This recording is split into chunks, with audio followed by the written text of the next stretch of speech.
ਸਤਨਾਮ ਵਾਹਿਗੁਰੂ ਸਾਹਿਬ JIO. ਘਟ ਘਟ ਕੇ ਅੰਤਰ ਕੀ ਜਾਨਤ, ਭਲੇ ਬੁਰੇ ਕੀ ਪੀਰ ਪਛਾਨਤ।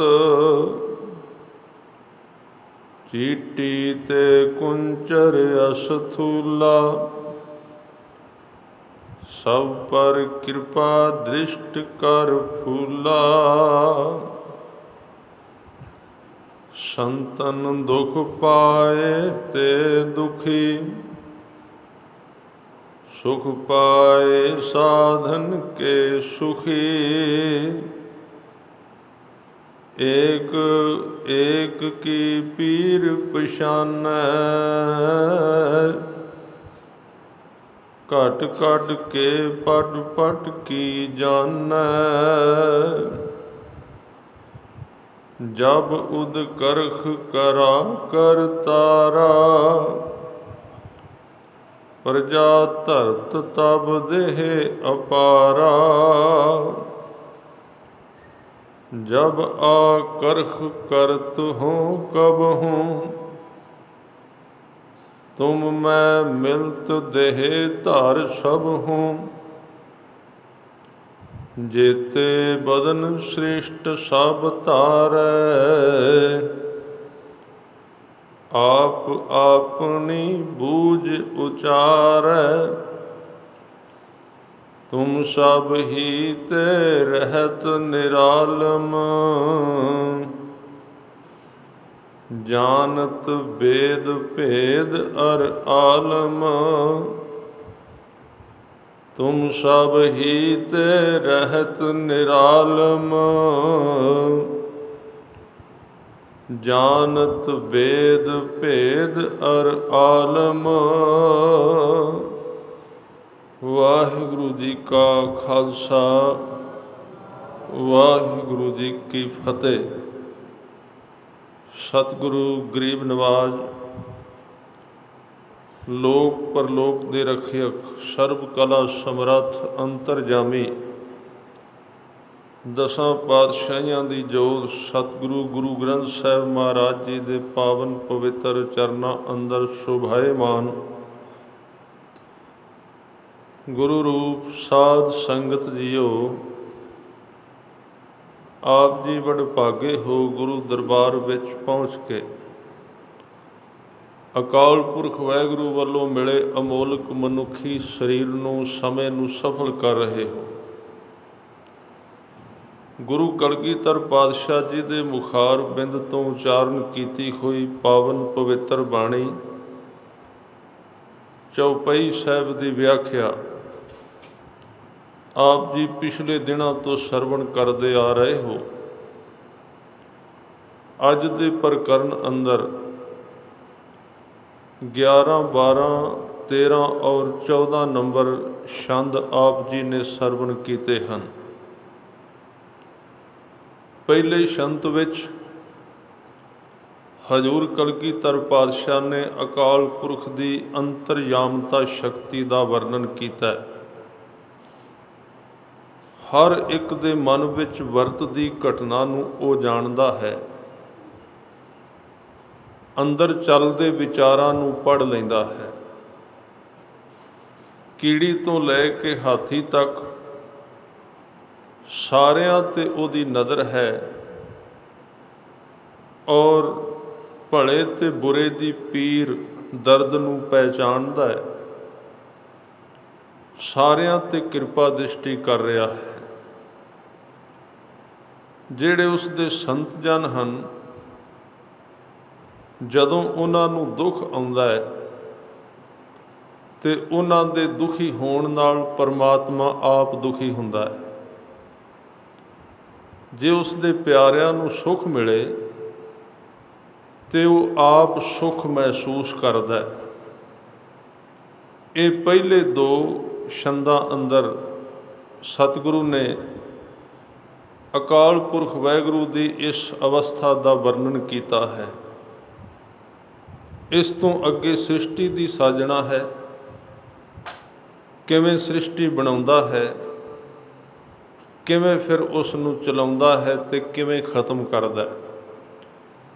ਇਤਿਹਾਦਕ ਇਸ ਪ੍ਰਕਰਨ ਵਿੱਚ ਵਿਚਾਰ ਨੇ ਜੋ ਆਪਾਂ ਅੱਜ ਦੇ ਇਸ ਸਮੇਂ ਅੰਦਰ ਵਿਚਾਰਨੇ ਨੇ। ਸਭ ਤੋਂ ਪਹਿਲਾਂ ਅੰਤਰਜਾਮਤਾ।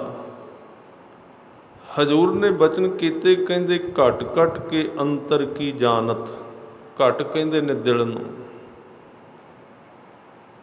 ਉਹਦੇ ਅੰਦਰ ਇੱਕ ਬੜੀ ਵੱਡੀ, ਵੇਖੋ ਕਿੰਨੇ ਮਨੁੱਖ ਅਤੇ ਕਿੰਨੇ ਦਿਲ, ਕਿੰਨੀਆਂ ਵਿਚਾਰਾਂ ਨੇ।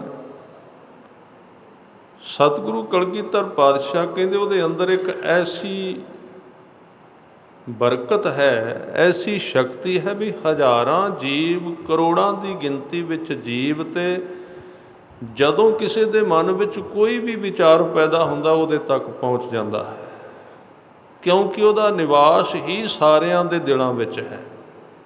ਆਪਾਂ ਸਤਿਗੁਰੂ ਦੀ ਬਾਣੀ ਵਿੱਚ ਬਚਨ ਪੜ੍ਹਦੇ ਹਾਂ, ਕਿਉਂਕਿ ਜਿਹੜਾ ਮਨੁੱਖ ਗੁਰੂ ਦੇ ਰਾਹ 'ਤੇ ਤੁਰਦਾ ਹੈ ਉਹ ਸੰਸਾਰ ਦੀ ਸੋਚ ਨਾਲੋਂ ਵੱਖਰਾ ਹੋ ਜਾਂਦਾ ਹੈ। ਸੰਸਾਰੀ ਵਾਸਤੇ ਅਤੇ ਇਹ ਜਿਹੜੀਆਂ ਵਿਚਾਰਾਂ ਨੇ ਕੋਈ ਬਹੁਤੀਆਂ ਕੰਮ ਦੀਆਂ ਨਹੀਂ ਲੱਗਦੀਆਂ ਉਸ ਨੂੰ, ਵੀ ਕੌਣ ਅੰਤਰਜਾਮੀ ਹੈ, ਕੌਣ ਤੇਰੇ ਮਨ ਵਿੱਚ ਵੱਸਦਾ। ਪਰ ਸਤਿਗੁਰੂ ਨੇ ਸਾਧਕ ਦੇ ਮਨ ਵਿੱਚ, ਇੱਕ ਗੁਰਸਿੱਖ ਦੇ ਮਨ ਵਿੱਚ ਇੱਕ ਭਾਵਨਾ ਪ੍ਰਗਟ ਕਰਨ ਵਾਸਤੇ ਇਸ ਸੱਚਾਈ ਨੂੰ ਪ੍ਰਗਟ ਕਰ ਦਿੱਤਾ। ਕਹਿੰਦੇ ਉਹ ਰਹਿੰਦਾ ਤੇਰੇ ਮਨ ਦੇ ਅੰਦਰ ਹੀ ਹੈ। ਜਦੋਂ ਕੋਈ ਵਿਚਾਰ ਆਉਂਦਾ ਸਭ ਤੋਂ ਪਹਿਲਾਂ ਉਹਦੇ ਕੋਲ ਚਲਾ ਜਾਂਦਾ ਹੈ। ਤਾਂ ਹੀ ਇੱਕ ਗੁਰਸਿੱਖ ਜਦੋਂ ਅਰਦਾਸ ਕਰਦਾ ਹੈ ਉਹ ਕਹਿ ਦਿੰਦਾ, ਮੈਂ ਹੋਰ ਥਾਉ ਨਾਹੀ ਜਿਸ ਪੈ ਕਰੂੰ ਬੇਨੰਤੀ। ਮੇਰੀ ਜਿਹੜੀ ਅਰਦਾਸ ਹੈ ਉਹ ਮੈਂ ਹੋਰ ਕਿਹਨੂੰ ਕਵਾਂ, ਕਿਉਂਕਿ ਤੂੰ ਸਭ ਤੋਂ ਨੇੜੇ ਹੈ। ਹਿਰਦੇ ਦੇ ਵਿੱਚ ਅੰਦਰ ਤੇਰਾ ਡੂੰਘਾ ਨਿਵਾਸ ਹੈ, ਅੰਦਰ ਵਸਿਆ ਹੋਇਆ, ਅੰਦਰ ਤੇਰੀ ਮਨ ਦੇ ਵਿੱਚ ਸੁਗੰਧੀ ਹੈ। ਇੱਧਰੋਂ ਵਿਚਾਰ ਉੱਠਿਆ ਨਹੀਂ ਅਤੇ ਉੱਧਰੋਂ ਤੇਰੇ ਕੋਲ ਚਲਾ ਨਹੀਂ ਗਿਆ। ਹੁਣ ਇਹਦੇ ਵਿੱਚ ਇੱਕ ਧਿਆਨ ਰੱਖਣਾ, ਜੇ ਮਨੁੱਖ ਮਨ ਵਿੱਚ ਸਿਆਣਪ ਰੱਖ ਕੇ ਰੱਬ ਦਾ ਨਾਮ ਜਪੇਗਾ ਉਹ ਇਸ ਗੱਲ ਨੂੰ ਪ੍ਰਵਾਨ ਨਹੀਂ ਕਰੇਗਾ। ਉਹ ਮੂੰਹ ਤੋਂ ਕੋਈ ਹੋਰ ਗੱਲ ਕਰੇਗਾ ਅਤੇ ਸੋਚੇਗਾ ਵੀ ਅੰਦਰ ਜਿਹੜੀ ਰੱਖੀ ਹੋਈ ਉਹ ਗੁਰੂ ਨੂੰ ਥੋੜ੍ਹੀ ਪਤਾ ਹੈ। ਮੈਂ ਮੂੰਹ ਕਹਿ ਕੇ ਬਾਹਰੋਂ ਆਪਣੇ ਆਪ ਨੂੰ, ਕਿਉਂਕਿ ਇਹ ਦੋ ਹਿੱਸੇ ਨੇ ਹਰ ਇੱਕ ਮਨੁੱਖ ਦੇ। ਇੱਕ ਬਾਹਰਲਾ ਸਾਡਾ ਹਿੱਸਾ ਹੈ, ਬਾਹਰਲੀ ਤਸਵੀਰ ਹੈ, ਅਸੀਂ ਕਿਵੇਂ ਬੋਲਦੇ ਹਾਂ, ਕਿਵੇਂ ਵੇਖਦੇ ਹਾਂ, ਕਿਵੇਂ ਅਸੀਂ। ਵੈਸੇ ਤਾਂ ਸੰਸਾਰ ਵਿੱਚ ਵੀ ਦੋ ਹਿੱਸੇ ਨੇ। ਤੁਸੀਂ ਕਦੀ ਵੇਖਣਾ ਮਨੁੱਖ ਆਪਣੇ ਘਰ ਦੇ ਗੇਟ ਤੋਂ ਥੋੜ੍ਹਾ ਜਿਹਾ ਬਾਹਰ ਨਿਕਲੇ ਉਦੋਂ ਉਹਦਾ ਚਿਹਰਾ ਹੋਰ ਹੁੰਦਾ ਹੈ, ਉਹਦੀ ਭਾਸ਼ਾ ਵੀ ਬਦਲ ਜਾਂਦੀ ਹੈ, ਉਹਦੀ ਵੇਖਣੀ ਵੀ ਤਬਦੀਲ ਹੈ, ਸਭ ਕੁਝ ਉਹਦਾ ਉਧਾਰ ਹੋ ਜਾਂਦਾ ਵੀ ਇਹ ਮਨੁੱਖ ਬੜਾ ਚੰਗਾ ਹੈ। ਸਮਾਜ ਵਿੱਚ ਆ ਗਿਆ ਨਾ, ਸੰਗਤ ਵਿੱਚ ਆ ਗਿਆ। ਪਰ ਇੱਕ ਜੀਵਨ ਉਹਦਾ ਆਪਣੇ ਘਰ ਦੇ ਗੇਟ ਦੇ ਅੰਦਰ ਹੈ। ਉੱਥੇ ਜਾਂਦਿਆਂ ਸਾਰ ਮਨ ਬਦਲ ਜਾਏਗਾ, ਬਾਹਰਲੀ ਦੁਨੀਆ ਖਤਮ ਹੋ ਜਾਏਗੀ। ਇਸੇ ਤਰ੍ਹਾਂ ਹੀ ਜਦੋਂ ਅਸੀਂ ਗੁਰੂ ਵਾਲੇ ਪਾਸੇ ਤੁਰਾਂਗੇ ਉੱਥੇ ਵੀ ਸਾਡੇ ਦੋ ਹਿੱਸੇ ਨੇ। ਇੱਕ ਸਾਡਾ ਨਿੱਜੀ ਜੀਵਨ ਹੈ ਜੋ ਸਾਡੇ ਅੰਦਰ ਹੈ, ਇੱਕ ਸਾਡਾ ਬਾਹਰਲਾ ਜੀਵਨ ਹੈ ਜਿਹੜਾ ਅਸੀਂ ਬਾਹਰੋਂ ਪ੍ਰਗਟ ਕਰਨੇ ਆ। ਬਾਬਾ ਫਰੀਦ ਸਾਹਿਬ ਨੇ ਇਹਦੇ ਉੱਤੇ ਬੜੇ ਪਿਆਰੇ ਬਚਨ ਕਹੇ। ਉਹ ਕਹਿੰਦੇ ਨੇ, ਮੈਂ ਵੇਖਿਆ ਪੂਜਾ ਵਾਲਿਆਂ ਦੀ ਕਮੀ ਨਹੀਂ, ਨਮਾਜ਼ੀਆਂ ਦੀ ਕਮੀ ਨਹੀਂ, ਜ਼ਾਰਤ ਕਰਨ ਵਾਲਿਆਂ ਦੀ ਵੀ ਕਮੀ ਨਹੀਂ, ਯਾਤਰਾ ਵਾਲਿਆਂ ਦੀ ਕੋਈ ਕਮੀ ਨਹੀਂ। ਮੂੰਹ ਤੋਂ ਬੜੇ ਸਾਫ਼ ਸ਼ਬਦ ਬੋਲਣ ਵਾਲੇ ਲੋਕ ਨੇ। ਪਰ ਕਹਿੰਦੇ ਜਦੋਂ ਖੁਦਾ ਦੇ ਘਰ ਵਿੱਚ ਜਿੱਥੇ ਜਾ ਕੇ ਹਾਜ਼ਰੀ ਲੱਗਦੀ ਹੈ, ਖੁਦਾ ਜਿੱਥੇ ਬੰਦੇ ਦੇ ਮੂੰਹ ਦੀ ਕਲਾਮ ਸੁਣਦਾ ਹੈ, ਉਹਦੇ ਸ਼ਬਦ ਸੁਣਦਾ ਹੈ, ਉਹਦੇ ਚਿਹਰੇ ਵੱਲ ਵੇਖਦਾ ਹੈ, ਉੱਥੇ ਉਹਦੇ ਅੰਦਰਲੀ ਸਲੇਟ ਨੂੰ ਵੀ ਖੋਲ੍ਹ ਕੇ ਵੇਖਦਾ ਵੀ ਇਹਦੇ ਮਨ ਵਿੱਚ ਕੀ ਲਿਖਿਆ ਹੋਇਆ ਹੈ। ਬਸ ਤਾਂ ਪ੍ਰਵਾਨਗੀ ਨਹੀਂ ਮਿਲਦੀ। ਉਹਨਾਂ ਨੇ ਬੜੇ ਪਿਆਰੇ ਬਚਨ ਕੀਤੇ। ਇਹ ਬੜਾ ਕਈ ਵਾਰੀ ਤੁਸੀਂ ਸ਼ਬਦ ਸੁਣਿਆ ਹੋਵੇਗਾ, ਉਹ ਗੱਲ ਦਿਲ ਤੋਂ ਸ਼ੁਰੂ ਕਰਦੇ ਨੇ। ਕਹਿੰਦੇ ਅੰਦਰੋਂ ਨਮਾਜ਼ ਪੜ੍ਹਨੀ ਆ ਤੇ ਅੰਦਰੋਂ ਪੜ੍ਹੀ, ਨਹੀਂ ਤੇ ਬਾਹਰੋਂ ਪੜ੍ਹਦਾ ਰਹੇਗਾ, ਉਹਦੇ ਨਾਲ ਤੂੰ ਸਿੱਧ ਬਣ ਜਾਏਗਾ, ਤੂੰ ਲੋਕ ਤੈਨੂੰ ਪੀਰ ਆਖਣ ਲੱਗ ਪੈਣਗੇ, ਪੂਜਾ ਹੋਣ ਲੱਗ ਪੈਗੀ, ਪਰ ਸੱਜਣਾ ਮੁਕਤੀ ਨਹੀਂ ਮਿਲਣੀ, ਫਿਰ ਭਟਕਦਾ ਰਹੇਗਾ। ਬਚਨ ਕੀਤੇ ਬਾਣੀ ਦੇ ਵਿੱਚ ਕਿ ਵੇਖੋ ਦਿਲ ਤੋਂ ਨਹੀਂ ਪਿਆਰ ਕੀਤਾ। ਇੱਕ ਤੇ ਉਹ ਨੇ, ਉਹ ਵੀ ਤੇ ਫਕੀਰ ਤੇ ਪੀਰ ਨੇ ਜਿਨ੍ਹਾਂ ਰੱਬ ਦੇ ਨਾਲ ਸਨੇਹ ਕੀਤਾ ਹੈ, ਮੁਹੱਬਤ ਕੀਤੀ ਹੈ। ਇੱਕ ਉਹ ਜਿਨ੍ਹਾਂ ਕਪਟ ਨਾਲ ਉਹਦੀ ਨਮਾਜ਼ ਉਹਨੂੰ ਜਪਿਆ ਹੈ। ਫਰਕ ਦੋਵਾਂ ਵਿੱਚ ਜ਼ਮੀਨ ਅਸਮਾਨ ਦਾ ਪੈ ਗਿਆ। ਸਤਿਗੁਰੂ ਨੇ ਬਾਣੀ ਵਿੱਚ ਬਚਨ ਕੀਤੇ, ਕਹਿੰਦੇ ਪੂਜ ਲੱਗੈ ਪੀਰ ਆਖੀਐ ਸਭ ਮਿਲੈ ਸੰਸਾਰ। ਪੂਜ ਲੱਗੈ, ਚਲੀਸੇ ਕੱਟੇ, ਰੋਜ਼ੇ ਰੱਖੇ, ਸਭ ਕੁਝ ਕੀਤਾ, ਚੰਗਾ ਸੀ ਮਾੜਾ ਨਹੀਂ ਸੀ। ਸਰੀਰ ਨੂੰ ਕਿਸੇ ਸੰਜਮ ਵਿੱਚ ਲਿਆਉਣ ਵਾਸਤੇ ਚੀਜ਼ਾਂ ਚੰਗੀਆਂ ਸਨ, ਪਰ ਦਿਲ ਵਿੱਚ ਕਪਟ ਰੱਖ ਕੇ ਮਨ ਦੇ ਅੰਦਰ ਹੋਰ ਰੱਖਿਆ ਤੇ ਬਾਹਰੋਂ ਹੋਰ ਪੜ੍ਹਦੇ ਰਹੇ। ਕੀ ਹੋਇਆ? ਲੋਕਾਂ ਦੇ ਵਿੱਚ ਪੀਰ ਜੀ ਪ੍ਰਸਿੱਧ ਹੋ ਗਏ, ਲੋਕਾਂ ਦੇ ਵਿੱਚ ਪੂਜੇ ਜਾਣ ਲੱਗ ਪਏ, ਪ੍ਰਸਿੱਧੀ ਮਿਲ ਗਈ। ਸਿੱਧ ਹੋਵਾਂ ਸਿੱਧ ਲਾਈ, ਰਿੱਧ ਆਖਾਂ ਆਓ, ਗੁਪਤ ਪ੍ਰਗਟ ਹੋਏ ਬੈਸਾਂ, ਲੋਕ ਰੱਖੈ ਭਾਉ ਤਮੰਨਾ ਉਹੀ ਰਹੀ, ਖਵਾਇਸ਼ ਰਹੀ ਕਾਹਦੀ? ਅੰਦਰ ਇਹ ਇੱਛਾ ਰਹਿ ਗਈ ਵੀ ਸੰਸਾਰ ਮੇਰੇ ਅੱਗੇ ਝੁਕੇ, ਤੇ ਇਸੇ ਤਰ੍ਹਾਂ ਭਟਕਣਾ ਸ਼ੁਰੂ ਹੋ ਗਈ। ਦੂਜੇ ਪਾਸੇ ਕੌਣ ਨੇ? ਇਹਨਾਂ ਨੂੰ ਗੁਰੂ ਸਾਹਿਬ ਨੇ ਕਿਹਾ ਪੂਜ ਲੱਗੈ ਪੀਰ ਆਖੀਐ ਸਭ ਮਿਲੈ ਸੰਸਾਰ। ਸਾਰਾ ਸੰਸਾਰ ਆਣ ਆਣ ਕੇ ਮਿਲਦਾ, ਇੱਛਾ ਫਿਰ ਵੀ ਪੂਰੀ ਨਹੀਂ ਹੁੰਦੀ। ਸਤਿਗੁਰੂ ਗੁਰੂ ਅਰਜਨ ਦੇਵ ਸੱਚੇ ਪਾਤਸ਼ਾਹ ਨੇ ਇੱਕ ਬਚਨ ਕਿਹਾ ਹੈ ਪੂਜਾ ਦੇ ਸੰਬੰਧ ਵਿੱਚ। ਅੱਜ ਕੱਲ੍ਹ ਤੁਸੀਂ ਸੁਖਮਣੀ ਸਾਹਿਬ ਬਾਣੀ ਪੜ੍ਹਦੇ ਹੋ, ਗੁਰੂ ਅਰਜਨ ਦੇਵ ਜੀ ਦੀ ਸ਼ਹੀਦੀ ਤੋਂ ਪਹਿਲਾਂ ਸੱਚੇ ਪਾਤਸ਼ਾਹ ਇੱਕ ਬਚਨ ਕਹਿੰਦੇ ਨੇ, ਸੱਜਣਾ ਜਿਹਨੂੰ ਤੂੰ ਪੂਜਣਾ ਹੈ ਉਹ ਤੇਰੇ ਅੰਦਰ ਹੀ ਬੈਠਾ ਹੋਇਆ ਹੈ, ਆਪਣੇ ਅੰਦਰ ਝਾਤੀ ਮਾਰ ਕੇ ਉਹਨੂੰ ਮੱਥਾ ਟੇਕਿਆ ਕਰ, ਆਪਣੇ ਅੰਦਰ ਮੱਥਾ ਟੇਕ, ਉਹਨੂੰ ਆਦੇਸ਼ ਕਰ, ਬਾਹਰੋਂ ਵੀ ਕਰ, ਕੋਈ ਤੈਨੂੰ ਰੋਕ ਨਹੀਂ। ਆਪਣੇ ਗੁਰੂ ਦੇ ਚਰਨਾਂ ਤੇ ਮੱਥਾ ਰੱਖ, ਕੋਈ ਮਾੜੀ ਗੱਲ ਨਹੀਂ, ਪਰ ਇਹ ਵੀ ਖਿਆਲ ਰੱਖੀ ਜਿਹਨੂੰ ਤੂੰ ਬਾਹਰ ਪੂਜ ਰਿਹਾ ਉਹ ਤੇਰੇ ਅੰਦਰ ਵੀ ਬੈਠਾ ਹੋਇਆ, ਉੱਥੇ ਵੀ ਕਦੀ ਝੁਕ ਜਾਇਆ ਕਰ। ਬਚਨ ਕੀਤੇ ਆਪਸ ਕੋ ਆਪੈ ਆਦੇਸ਼। ਹੁਣ ਇਹ ਤੁਸੀਂ ਬਚਨ ਸਮਝਣਾ, ਧਿਆਨ ਦੇਣ, ਬੜੀ ਵੱਡੀ ਗੱਲ ਹੈ। ਗੁਰੂ ਅਰਜਨ ਦੇਵ ਜੀ ਕਹਿੰਦੇ ਆਪਣੇ ਆਪ ਨੂੰ ਮੱਥਾ ਟੇਕਣ ਦੀ ਜਾਚ ਸਿੱਖੋ। ਆਪਣੇ ਆਪ ਨੂੰ, ਆਪਣੇ ਹੰਕਾਰ ਨੂੰ ਨਹੀਂ, ਆਪਣੇ ਕਾਮ ਨੂੰ ਨਹੀਂ, ਆਪਣੇ ਕ੍ਰੋਧ ਨੂੰ ਨਹੀਂ, ਆਪਣੇ ਆਪ ਨੂੰ। ਆਪਣੇ ਆਪ ਦਾ ਮਤਲਬ ਜਿਹੜੀ ਤੇਰੇ ਅੰਦਰ ਰੱਬ ਨੇ ਜੋਤ ਟਿਕਾਈ ਹੈ ਨਾ, ਉਹ ਹੀ ਉਹਦਾ ਰੂਪ ਹੈ। ਉਹਦੇ ਅੱਗੇ ਵੀ ਕਦੇ ਝੁਕਿਆ ਕਰ, ਅੰਦਰ ਆਦੇਸ਼ ਕਰਿਆ ਕਰ। ਆਪਸ ਕੋ ਆਪੈ ਆਦੇਸ਼, ਅੰਦਰ ਝੁਕਣ ਦੀ ਜਾਚ ਸਿੱਖ। ਗਰਦਨ ਨੀਵੀਂ ਕਰ, ਅੰਦਰੋਂ ਨਮਸਕਾਰ ਕਰ। ਜਦੋਂ ਤੂੰ ਆਪਣੇ ਆਪ ਨੂੰ ਆਦੇਸ਼ ਕਰੇਗਾ, ਝੁਕੇਗਾ, ਉੱਥੇ ਫਿਰ ਕਹਿੰਦੇ ਤੇਹ ਗੁਣ ਕਾ ਨਾਹੀ ਪ੍ਰਵੇਸ਼। ਉੱਥੇ ਤਿੰਨ ਗੁਣਾਂ ਦਾ, ਤਿੰਨ ਤਰ੍ਹਾਂ ਦੇ ਸੁਭਾਅ ਦਾ ਪ੍ਰਵੇਸ਼ ਖਤਮ ਹੋ ਜਾਏਗਾ। ਮੈਂ ਗੱਲ ਕਰ ਰਿਹਾ ਸੀ, ਇੱਕ ਬਾਹਰੋਂ ਮੰਨੇ, ਪਰ ਜਿਨ੍ਹਾਂ ਨੇ ਵੇਖਿਆ ਉਹ ਤੇ ਮੇਰੇ ਅੰਦਰ ਨੂੰ ਜਾਣਦਾ ਹੈ, ਤੇ ਉਹਨਾਂ ਨੇ ਫਿਰ ਗੱਲ ਹੀ ਦਿਲ ਤੋਂ ਸ਼ੁਰੂ ਕਰ ਦਿੱਤੀ। ਬਾਬਾ ਫਰੀਦ ਸਾਹਿਬ ਕਹਿੰਦੇ ਦਿਲੋਂ ਮੁਹੱਬਤ ਜਿਨ ਸੇਈ ਸੱਚਿਆ। ਆਪਣੇ ਦਿਲ ਵੱਲ ਝਾਤੀ ਮਾਰ, ਉਥੋਂ ਕੱਢ ਜਿਹੜਾ ਅੰਦਰੋਂ ਉਹ ਦੁਬਦਾ ਹੈ, ਰੱਬ ਦੇ ਨਾਲ ਸਨੇਹ ਨਹੀਂ, ਮੁਹੱਬਤ ਨਹੀਂ, ਪਿਆਰ ਨਹੀਂ, ਉਹ ਖਾਲੀ ਪਿਆ, ਬਾਕੀ ਸਾਰੇ ਕੁਝ ਤੇ ਨਾਮ ਚੱਲ ਰਿਹਾ। ਦਿਲੋਂ ਮੁਹੱਬਤ ਜਿਨ, ਦਿਲ ਵਿੱਚੋਂ ਕਰ। ਜਿਹੜੇ ਦਿਲ ਨਾਲ ਤੂੰ ਆਪਣੇ ਘਰ ਨੂੰ ਪਿਆਰ ਕਰਨਾ, ਉਸ ਦਿਲ ਨਾਲ ਆਪਣੇ ਗੁਰੂ ਨੂੰ ਪਿਆਰ ਕਰ। ਜਿਸ ਦਿਲ ਨਾਲ ਤੂੰ ਆਪਣੇ ਜਿਸਮ ਨੂੰ ਪਿਆਰ ਕਰਨਾ ਹੈ, ਆਪਣੀ ਸੁੰਦਰਤਾ ਵੱਲ ਧਿਆਨ ਰੱਖਣਾ ਹੈ, ਆਪਣੇ ਸਰੀਰ ਵੱਲ, ਆਪਣੇ ਕੱਪੜਿਆਂ ਵੱਲ, ਆਪਣੇ ਬੱਚਿਆਂ ਵੱਲ, ਆਪਣੇ ਅਹੁਦੇ ਵੱਲ ਕਿੰਨਾ ਖਿਆਲ ਰੱਖਣਾ ਹੈ। ਤੇ ਇਹ ਗੱਲ ਇੱਕ ਬੜੀ ਪੱਕੀ ਕਹਿ ਦਿੱਤੀ। ਕਹਿਣ ਲੱਗੇ ਇੱਕ ਸਵਾਸ ਵੀ ਬੰਦੇ ਦਾ ਖਾਲੀ ਨਹੀਂ ਜਾਂਦਾ ਵੀ ਉਹ ਇਹਨਾਂ ਚੀਜ਼ਾਂ ਤੋਂ ਭੁੱਲ ਜਾਂਦਾ ਹੋਵੇ ਕਿਤੇ।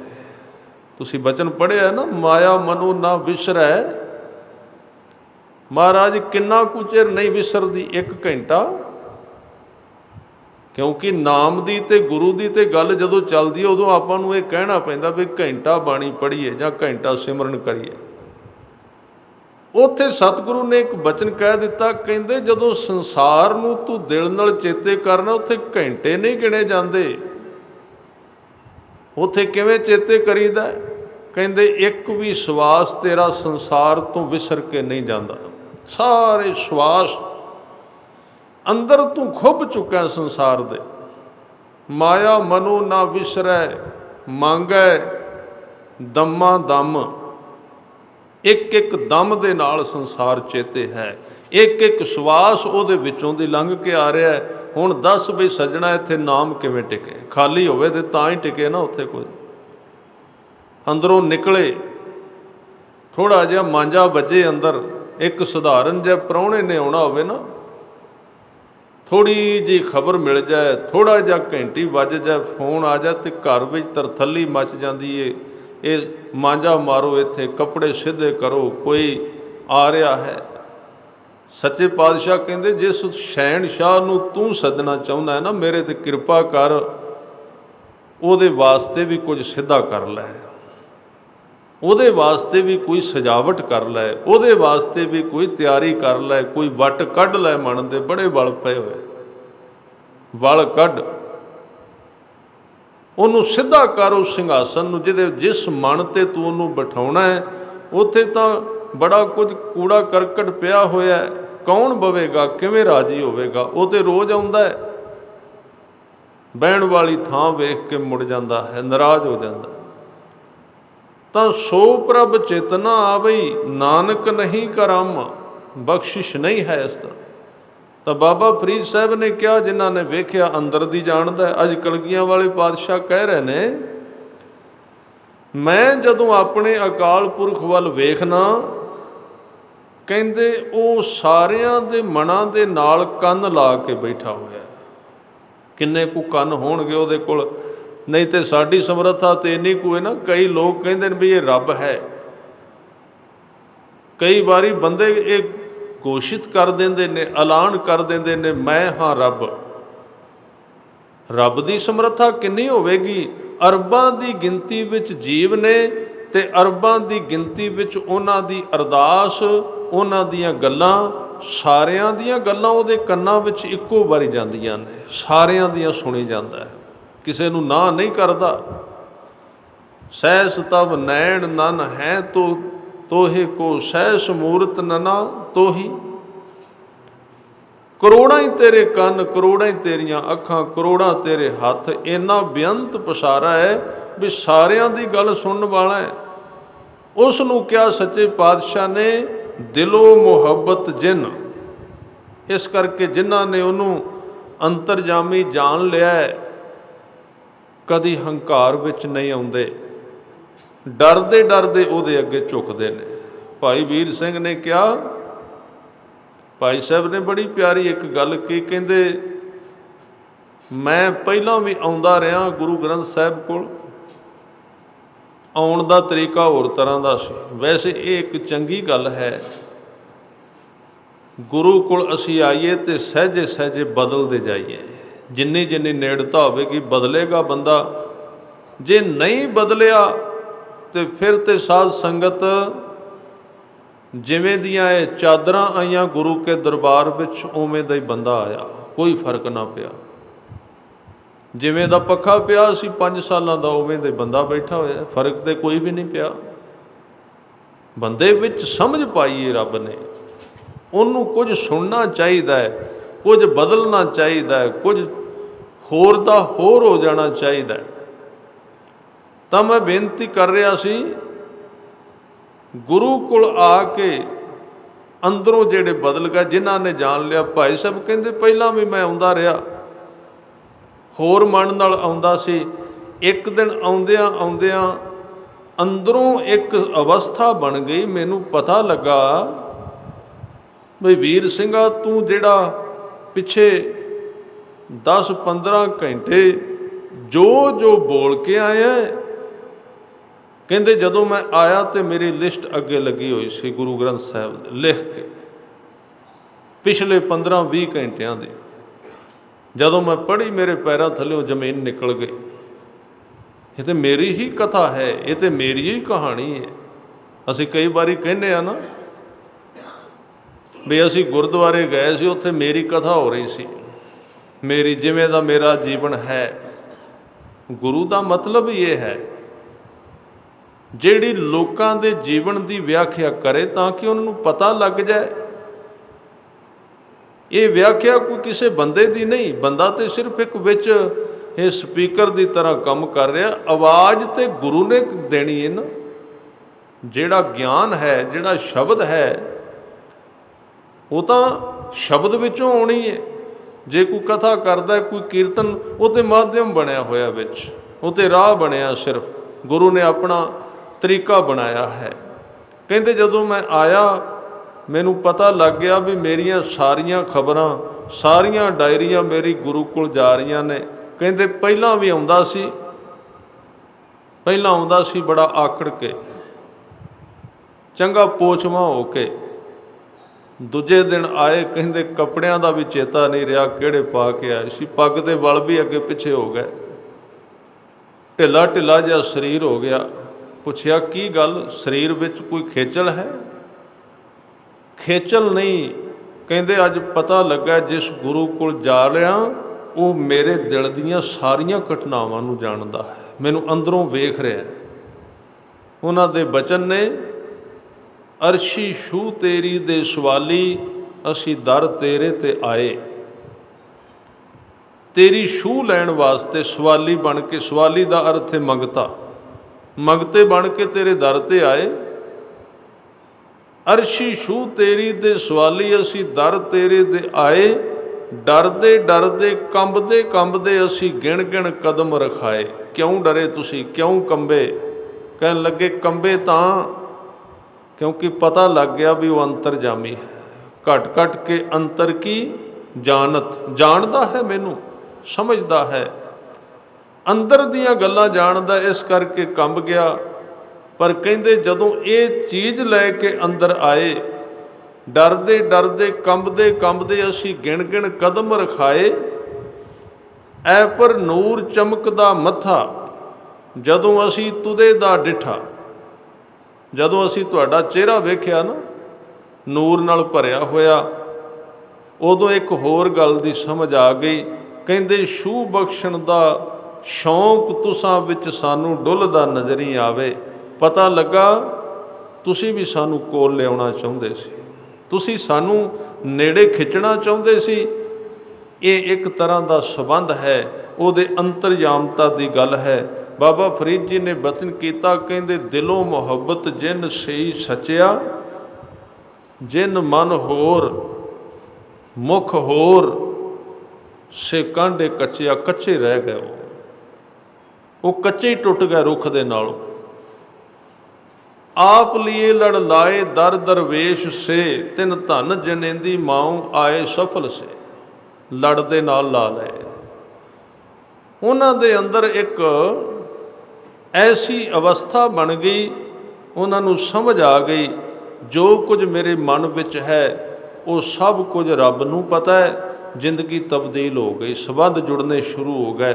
ਇੱਕ ਬੜੀ ਵੱਡੀਆਂ ਸਾਧਨਾਵਾਂ ਦੇ ਵਿੱਚੋਂ ਸਾਧਨਾ ਹੈ ਰੱਬ ਨਾਲ ਨਿੱਜੀ ਸੰਬੰਧ ਬਣਾਉਣ ਵਾਸਤੇ, ਦੂਰੀ ਖਤਮ ਕਰਨ ਵਾਸਤੇ। ਗੁਰੂ ਸਾਹਿਬ ਨੇ ਕਿਹਾ ਨਾ ਵੀ ਕਿਵ ਕੂੜੈ ਟੁੱਟੈ ਪਾਲ, ਜਿਹੜਾ ਨੇੜੇ ਹੀ ਹੈ ਉਹਦੇ ਤੇ ਮੇਰੇ ਵਿਚਕਾਰੋਂ ਕੰਧ ਕਿਵੇਂ ਟੁੱਟੇ। ਕੰਧ ਕਾਹਦੀ ਏ? ਕੰਧ ਇਹਦੀ ਵੀ ਅਸੀਂ ਸੋਚ ਰਹੇ ਹਾਂ ਵੀ ਅਸੀਂ ਇੱਧਰ ਹਾਂ ਤੇ ਉਹ ਉੱਧਰ ਹੈ, ਜੋ ਕੁਝ ਅਸੀਂ ਕਰਨੇ ਉਹ ਥੋੜ੍ਹੀ ਉਹਨੂੰ ਪਤਾ ਹੈ। ਪਰ ਗੁਰੂ ਅਰਜਨ ਦੇਵ ਸੱਚੇ ਪਾਤਸ਼ਾਹ ਜੀ ਨੇ ਕਿਹਾ ਨਹੀਂ, ਬਾਸ ਰਹਿਓ ਹੀਰੇ ਕੇ ਸੰਗੇ, ਜਿੱਥੇ ਤੇਰਾ ਹਿਰਦਾ ਹੈ ਉਹਦੇ ਨਾਲ ਦੇ ਪਾਸੇ ਉਹਦਾ ਘਰ ਹੈ, ਦੋਵੇਂ ਇਕੱਠੇ ਤੇ ਰਹਿੰਦੇ ਨੇ, ਕੰਧ ਸਾਂਝੀ ਹੈ। ਬਾਸ ਰਹਿਓ ਹੀਰੇ ਕੇ ਸੰਗੇ, ਜਿੱਥੇ ਤੂੰ ਹੈ ਤੇਰੀ ਕੰਧ ਦੇ ਨਾਲ ਉਹਦਾ ਘਰ ਹੈ। ਜੋ ਕੁਝ ਤੂੰ ਇੱਧਰ ਬੋਲਣਾ ਹੈ ਉਹਦੀ ਖਬਰ ਉਹਦੇ ਤੱਕ ਚਲੀ ਜਾਂਦੀ ਹੈ। ਉਹ ਤੇਰਾ ਪੜੋਸੀ ਹੈ, ਤੇਰੇ ਨਾਲ ਰਹਿੰਦਾ, ਤੇਰੇ ਕੋਲ ਰਹਿੰਦਾ।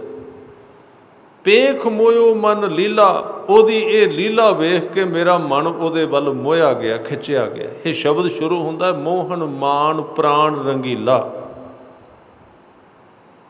ਮਿਲਬੇ ਕੀ ਮਹਿਮਾ ਬਰਨ ਨਾ ਸਾਕੋ। ਜਦੋਂ ਮੈਂ ਉਹਨੂੰ ਮਿਲਣਾ ਇਹਦੀ ਮਹਿਮਾ ਮੇਰੇ ਤੋਂ ਕਹੀ ਨਹੀਂ ਜਾਂਦੀ। ਮਿਲਬੇ ਕੀ ਮਹਿਮਾ ਬਰਨ ਨਾ ਸਾਕੋ, ਨਾਨਕ ਪਰੈ ਪਰੀਲਾ।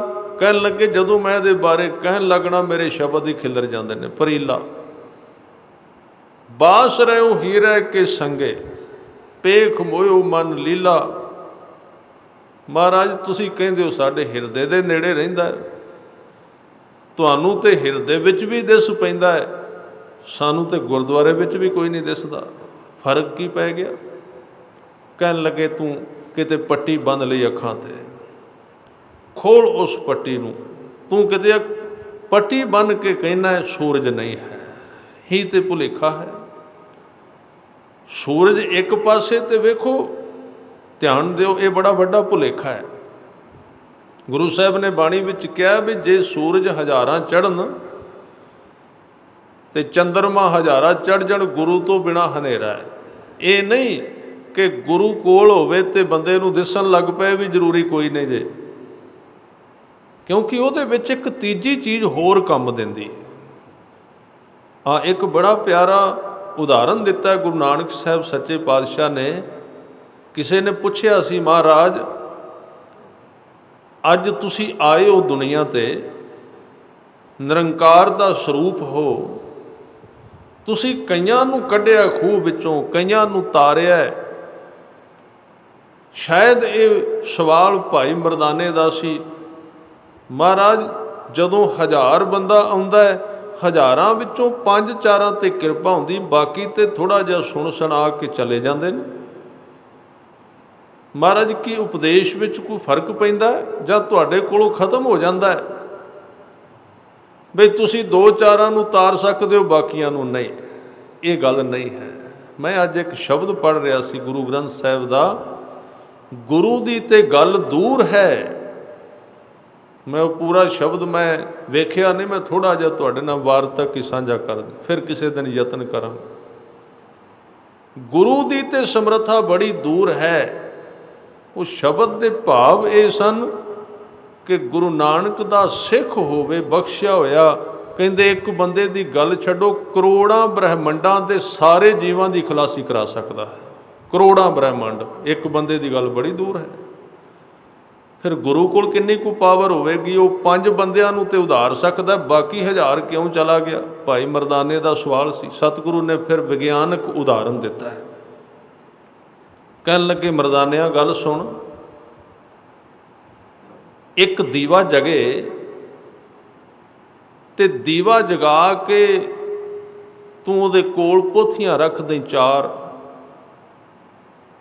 ਤੇ ਇਸ ਨਗਰ ਵਿੱਚੋਂ 50 ਅੰਨੇ ਲੈ ਕੇ ਆਵੀਂ ਜਿਨ੍ਹਾਂ ਦੀਆਂ ਅੱਖਾਂ ਨਹੀਂ। ਦੀਵਾ ਜਗਾ ਕੇ, ਇੱਕ ਨਹੀਂ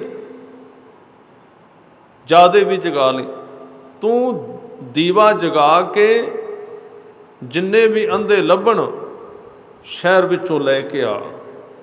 ਮਹਾਰਾਜ ਫਿਰ ਕੀ ਹੋਵੇਗਾ? ਕਹਿਣ ਲੱਗੇ ਲੱਭਣੇ ਨਹੀਂ, ਚੱਲ ਮੈਂ ਤੈਨੂੰ ਇੱਥੇ ਸਮਝਾ ਦਿੰਦਾ।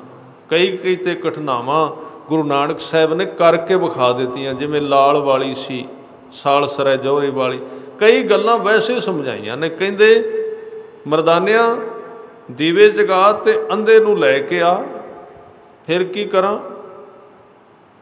ਕਹਿੰਦੇ ਉਸ ਅੰਧੇ ਨੂੰ ਕਵੀਂ ਬਈ ਤੈਨੂੰ ਦਿਸਦਾ ਹੈ? ਉਹ ਜਵਾਬ ਦੇ ਦੇਗਾ ਨਹੀਂ। ਫਿਰ ਕਹਿੰਦੇ 2 ਦੀਵੇ ਜਗਾ ਦੇਂ, ਫਿਰ ਪੁੱਛੀ ਤੈਨੂੰ ਦਿਸਿਆ ਕੁਝ? ਉਹ ਕਹੇਗਾ ਜੀ ਨਹੀਂ, ਉਸੇ ਤਰ੍ਹਾਂ ਹੀ। ਫਿਰ 10 ਜਗਾਈ ਤੇ ਫਿਰ ਪੁੱਛੀ, ਜਵਾਬ ਫਿਰ ਵੀ ਉਹੀ ਆਏਗਾ, ਕੁਝ ਨਹੀਂ ਦਿਸਦਾ। ਫਿਰ ਕਹਿੰਦੇ ਕਿਤਿਓਂ ਲੱਭ ਕੇ ਤੂੰ 50 ਦੀਵੇ ਜਗਾ ਕੇ ਉਹਦੇ ਅੱਗੇ ਰੱਖ ਦੇ, ਜਿਸ ਬੰਦੇ ਦੀ ਅੱਖ ਕੋਈ ਨਹੀਂ, ਉਹਨੂੰ ਦੀਵਿਆਂ ਨਾਲ ਕੋਈ ਮਤਲਬ ਨਹੀਂ ਹੈ, ਸਾਹਮਣੇ 50 ਪਏ। ਇਹ ਬਚਨ ਜਿਹੜੀਆਂ 22-12 ਆਉਂਦੀਆਂ ਨੇ ਗੁਰੂ ਗ੍ਰੰਥ ਸਾਹਿਬ ਅੰਦਰ, ਉਹਦੇ ਵਿੱਚੋਂ ਮਾਝ ਕੀ ਵਾਰ ਵਿੱਚ ਇਹ ਬਚਨ ਆਉਂਦਾ ਹੈ, ਜਿਹਦੇ ਵਿੱਚ ਸਾਹਿਬ ਗੁਰੂ ਨਾਨਕ ਦੇਵ ਜੀ ਕਿਰਪਾ ਕਰਦੇ ਨੇ।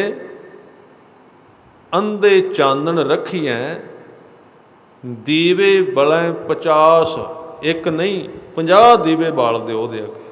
ਤੁਸੀਂ ਇੱਕ ਦੀ ਗੱਲ ਕਰਦੇ ਹੋ, 50 ਜਗਾ ਦਿਓ। ਯਾਨੀ ਕਿ ਦੀਵਾ ਵੀ ਉਹਨੂੰ ਹੀ ਕੰਮ ਦੇਵੇਗਾ ਜਿਸ ਬੰਦੇ ਕੋਲ ਅੱਖ ਵੀ ਹੈ। ਅੱਖ ਨਹੀਂ ਤੇ ਦੀਵਾ ਕੀ ਕਰੇਗਾ? ਗੁਰੂ ਵੀ ਉੱਥੇ ਹੀ ਕੰਮ ਦੇਵੇਗਾ ਜਿੱਥੇ ਬੰਦੇ ਦੀ ਨੀਅਤ ਰੂਪੀ ਅੱਖ ਖੁੱਲੀ ਹੋਈ ਹੈ। ਨੀਅਤ ਹੀ ਕੋਈ ਨਹੀਂ ਕੰਮ ਕਰਦੀ, ਬੁੱਧੀ ਉਧਰ ਲਾਈ ਹੋਈ ਨਹੀਂ। ਕੀ ਕਰੇਗਾ ਗੁਰੂ? ਕੀ ਸਵਾਰੇਗਾ? ਫਿਰ ਦੋਸ਼ ਕਾਹਦਾ ਦਿਆਂਗੇ ਗੁਰੂ ਨੂੰ? ਕਿਤੇ ਨਾ ਕਿਤੇ ਸਿੱਖ ਦੀ ਜ਼ਿੰਮੇਵਾਰੀ ਹੈ, ਕਿਤੇ ਨਾ ਕਿਤੇ ਉਹਦਾ ਵੀ ਕੰਮ ਹੈ, ਸਾਰਾ ਕੰਮ ਗੁਰੂ ਦਾ ਨਹੀਂ। ਇਹ ਵੱਖਰੀ ਗੱਲ ਹੈ। ਉਹ ਬੜੀ ਹੀ ਡੂੰਘੀ ਅਵਸਥਾ ਹੈ ਜਿੱਥੇ ਸਿੱਖ ਆਪਣੀ ਅੱਖ ਖੋਲ੍ਹਣ ਵਾਸਤੇ ਗੁਰੂ ਕੋਲੋਂ ਨਜ਼ਰ ਮੰਗਦਾ ਹੈ। ਉਹ ਗੱਲ ਹੋਰ ਹੈ, ਪਰ ਸਿੱਖ ਦਾ ਯੋਗਦਾਨ ਜ਼ਰੂਰ ਹੈ। ਯੋਗਦਾਨ ਜ਼ਰੂਰੀ ਹੈ।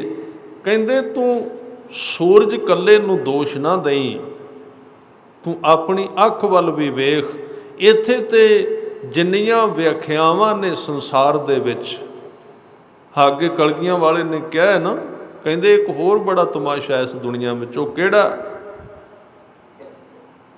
ਕਹਿੰਦੇ ਜੇਤੇ ਬਦਨ ਸ੍ਰਿਸ਼ਟ ਸਭ ਧਾਰੇ, ਜਿੰਨੇ ਇੱਥੇ ਬਦਨ ਨੇ, ਸਰੀਰ, ਮੂੰਹ ਨੇ, ਆਪ ਆਪਣੀ ਬੂਝ ਉਚਾਰੈ। ਉਹ ਸਾਰਿਆਂ ਮੂੰਹਾਂ ਤੋਂ ਜੋ ਕੁਝ ਉਹਨਾਂ ਨੂੰ ਦਿਸਦਾ ਆਪਣੇ ਅਨੁਸਾਰ ਹੀ ਉਹ ਵਿਆਖਿਆ ਕਰੀ ਜਾਂਦੇ ਨੇ। ਇਹ ਹੈ, ਇੱਕ ਨੂੰ ਪਾਣੀ ਪਾਣੀ ਦਿਸਦਾ, ਦੂਜੇ ਨੂੰ ਦੁੱਧ ਦਿਸਦਾ, ਤੀਸਰੇ ਨੂੰ ਉਹ ਤੇਲ ਦਿਸਦਾ ਹੋਵੇਗਾ। ਵੇਖਣ ਵਿੱਚ ਫਰਕ ਹੈ, ਅੱਖ ਵਿੱਚ ਬਹੁਤ ਵੱਡਾ ਭਾਰਾ ਫਰਕ ਹੈ। ਇਹਦਾ ਕੋਈ ਅੰਤ ਨਹੀਂ। ਤੇ ਮੂਰਖ ਕਿਹਨੂੰ ਕਿਹਾ ਗੁਰੂ ਸਾਹਿਬ ਨੇ? ਮੂਰਖ ਉਸ ਨੂੰ ਕਿਹਾ ਵੀ ਜੋ ਕੁਝ ਤੂੰ ਵੇਖਿਆ ਤੂੰ ਕਹਿਣਾ ਇਹ ਠੀਕ ਹੈ, ਬਾਕੀ ਕੁਝ ਹੈ ਨਹੀਂ। ਇੱਕ ਥਾਂ ਤੇ ਇੱਕ ਬਚਨ ਕੀਤਾ ਤੁਸੀਂ ਜਪਜੀ ਸਾਹਿਬ ਵਿੱਚ ਪੜ੍ਹੋਗੇ, ਜੇ ਕੋ ਆਖੈ ਬੋਲ ਵਿਗਾੜ, ਤਾਂ ਲਿਖੀਐ ਸਿਰ ਗਵਾਰਾਂ ਗਵਾਰ। ਇੱਕ ਥਾਂ ਤੇ ਕਿਹਾ ਜੇ ਕੋ ਖਾਇਕ ਆਖਣ ਪਾਏ। ਜੇ ਕੋਈ ਮੂਰਖ ਇਹ ਕਵੇ ਵੀ ਜੋ ਕੁਝ ਮੈਂ ਇਸ ਸ੍ਰਿਸ਼ਟੀ ਬਾਰੇ ਕਹਿ ਦਿੱਤਾ ਹੈ ਉਹ ਆਖਰੀ ਹੈ, ਜੋ ਕੁਝ ਮੈਨੂੰ ਦਿਸਦਾ ਉਹ ਹੀ ਹੈ ਬਸ। ਉਹਦੇ ਬਾਰੇ ਗੁਰੂ ਗ੍ਰੰਥ ਸਾਹਿਬ ਸੱਚੇ ਪਾਤਸ਼ਾਹ ਜੀ ਕਹਿੰਦੇ, ਜੇ ਕੋ ਖਾਇਕ ਆਖਣ ਪਾਹੇ, ਉਹ ਜਾਣੈ ਜੇਤੀਆਂ ਮੂੰਹ ਖਾਏ। ਇਹ ਉਹਨੂੰ ਹੀ ਪਤਾ ਕਿੰਨੀਆਂ ਕੁ ਉਹਦੇ ਮੂੰਹ ਤੇ ਚਪੇੜਾਂ ਪੈਂਦੀਆਂ ਨੇ। ਵੀ ਤੂੰ ਕਿਹੜੇ ਢੰਗ ਨਾਲ ਦਾਅਵਾ ਕਰ ਦਿੱਤਾ? ਉਹ ਤੇ ਬੇਅੰਤ ਹੈ। ਕੋਟ ਬ੍ਰਹਿਮੰਡ ਕੋ ਠਾਕੁਰ ਸੁਆਮੀ, ਸਰਬ ਜੀਆਂ ਕਾ ਦਾਤਾ ਰੇ। ਇੱਕ ਬ੍ਰਹਿਮੰਡ ਥੋੜੀ ਹੈ, ਇੱਕ ਧਰਤੀ ਥੋੜੀ ਹੈ, ਇੱਕ ਪ੍ਰਕਾਰ ਦੇ ਜੀਵ ਥੋੜੀ ਨੇ। ਕੋਈ ਇੱਥੇ ਇੱਕ ਤਰ੍ਹਾਂ ਦੀ ਹਵਾ ਥੋੜੀ ਹੈ। ਕਈ ਕੋਟ, ਕਈ ਕਰੋੜਾਂ ਨੇ, ਬਹੁਤ ਲੰਬਾ ਪਸਾਰ ਹੈ। ਤਾਂ ਗੁਰੂ ਸਾਹਿਬ ਨੇ ਤੇ ਅਖੀਰ ਤੇ ਕਹਿ ਦਿੱਤਾ ਵੀ ਝੁਕਣਾ ਤੈਨੂੰ ਚਾਹੀਦਾ ਰੱਬ ਅੱਗੇ। ਮੈਂ ਗੱਲ ਕਰ ਰਿਹਾ ਸੀ, ਜਿੰਨਾ ਚਿਰ ਬੰਦੇ ਦੀ ਅੱਖ ਨਹੀਂ ਖੁੱਲ੍ਹਦੀ, ਔਰ ਅੰਤਰਜਾਮੀ ਇੱਕ ਐਸੀ ਦਸ਼ਾ ਹੈ ਸਿੱਖ ਦੀ, ਜਿੱਦਣ ਗੁਰੂ ਕਿਰਪਾ ਕਰ ਦਿੱਤੀ ਆਪਾਂ ਆਪਣੇ ਗੁਰੂ ਨੂੰ ਅੰਤਰਜਾਮੀ ਜਾਣ ਲਿਆ, ਬਸ ਫਿਰ ਸਿੱਖ ਦੀ ਜ਼ਿੰਦਗੀ ਦੀ ਸਾਰੀ ਵਾਗਡੋਰ ਉਹਦੇ ਗੁਰੂ ਦੇ ਹੱਥਾਂ ਵਿੱਚ ਚਲੀ ਗਈ। ਉਹਦੇ ਬੱਚੇ ਵਾਂਗੂ ਗੋਦ ਵਿੱਚ ਸਿਰ ਰੱਖ ਕੇ ਸੌਂ ਗਿਆ। ਉਹਨੂੰ ਕੀ ਪਤਾ ਬਾਹਰ ਹਨੇਰੀ ਹੈ ਕਿ ਮੀਂਹ ਹੈ, ਕੌਣ ਰੱਖੇਗਾ ਕਿ ਨਹੀਂ ਰੱਖੇਗਾ, ਕਿਉਂਕਿ ਉਹਨੇ ਜਾਣ ਲਿਆ ਮੇਰੀ ਜ਼ਿੰਦਗੀ ਵਿੱਚ ਜਿਹੜੀ ਜ਼ਰੂਰਤ ਹੈ ਤੇ ਜਿਹੜੀ ਮੇਰੀ ਜ਼ਿੰਦਗੀ ਦਾ ਦੁੱਖ ਸੁੱਖ ਹੈ ਉਹ ਮੇਰੇ ਗੁਰੂ ਨੂੰ ਪਤਾ ਹੈ। ਉਹ ਜਾਣੇ, ਉਹਦਾ ਕੰਮ ਜਾਣੇ, ਅੰਤਰਜਾਮੀ ਹੈ, ਅੰਦਰ ਦੀ ਜਾਣਦਾ। ਇਸ ਕਰਕੇ ਕਲਗੀਆਂ ਵਾਲੇ ਨੇ ਕਿਹਾ, ਕਹਿੰਦੇ ਘਟ ਘਟ ਕੇ ਅੰਤਰ ਕੀ ਜਾਣਤ, ਭਲੇ ਬੁਰੇ ਕੀ ਪੀਰ ਪਛਾਨਤ।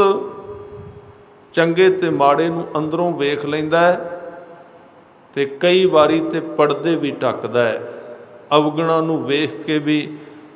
ਪਰ ਜਦੋਂ ਕੋਈ ਬਹੁਤਾ ਹੀ ਚਲਾਕੀ ਕਰੇ ਫਿਰ ਉਹਦਾ ਇਲਾਜ ਸਤਿਗੁਰੂ ਜ਼ਰੂਰ ਕਰਦੇ ਨੇ। ਇੱਕ ਵਾਰ ਦੀ ਉਹਨਾਂ ਦੇ ਜੀਵਨ ਦੀ ਗਾਥਾ ਹੈ, ਬੜੀ ਸੁੰਦਰ ਘਟਨਾ ਹੈ ਕਿ ਸਤਿਗੁਰਾਂ ਕੋਲ ਕੁਝ ਸਿੱਖ ਅਨੰਦਪੁਰ ਸਾਹਿਬ ਦੀ ਧਰਤੀ 'ਤੇ ਆਉਂਦੇ ਨੇ। ਆਏ ਸੀ ਦਰਸ਼ਨ ਮੇਲਾ ਕਰਨ, ਸਲਾਹ ਬਣ ਗਈ 4 ਦਿਨ ਰਹੀਏ, ਸੇਵਾ ਸ਼ੁਰੂ ਕਰ ਦਿੱਤੀ। थोड़े दिन रहे, अद्धियां की सलाह सी होर रह जाइए। अद्धियां ने सोचा भी जाना है, नहीं रहना इत्थे। चलता रहा, लड़ाई शुरू हो गई, जंग शुरू हो गई, विच घेरे दे आ गए। गुरु साहब ने हुक्म कढ़ दिता भी कोई भी बंदा छुट्टी ते नहीं जाएगा, हुण लड़ाई चल रही है। जदों ये घटना वापर गई, बेचारे ਜਿਹੜਾ दो मन वाला मनुख है वह दुखी रहिंदा सदा, ना वो धर्मी ना वो संसारी। जे संसार विच गया तो इधर भी किते गुरु ना नाराज़ हो जाए फिर की करांगे। जे गुरु कोल आया तो वो कोलों कोई संसारी लंघिया तो यह सोचिया भी ये तो नज़ारे पै लैंदे, आपां एवें फस गए गुरुद्वारे विच, वो बेचारा रोई जांदा।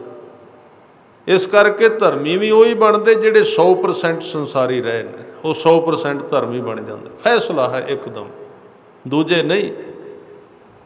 वो बेचारे दुबधा विच सन।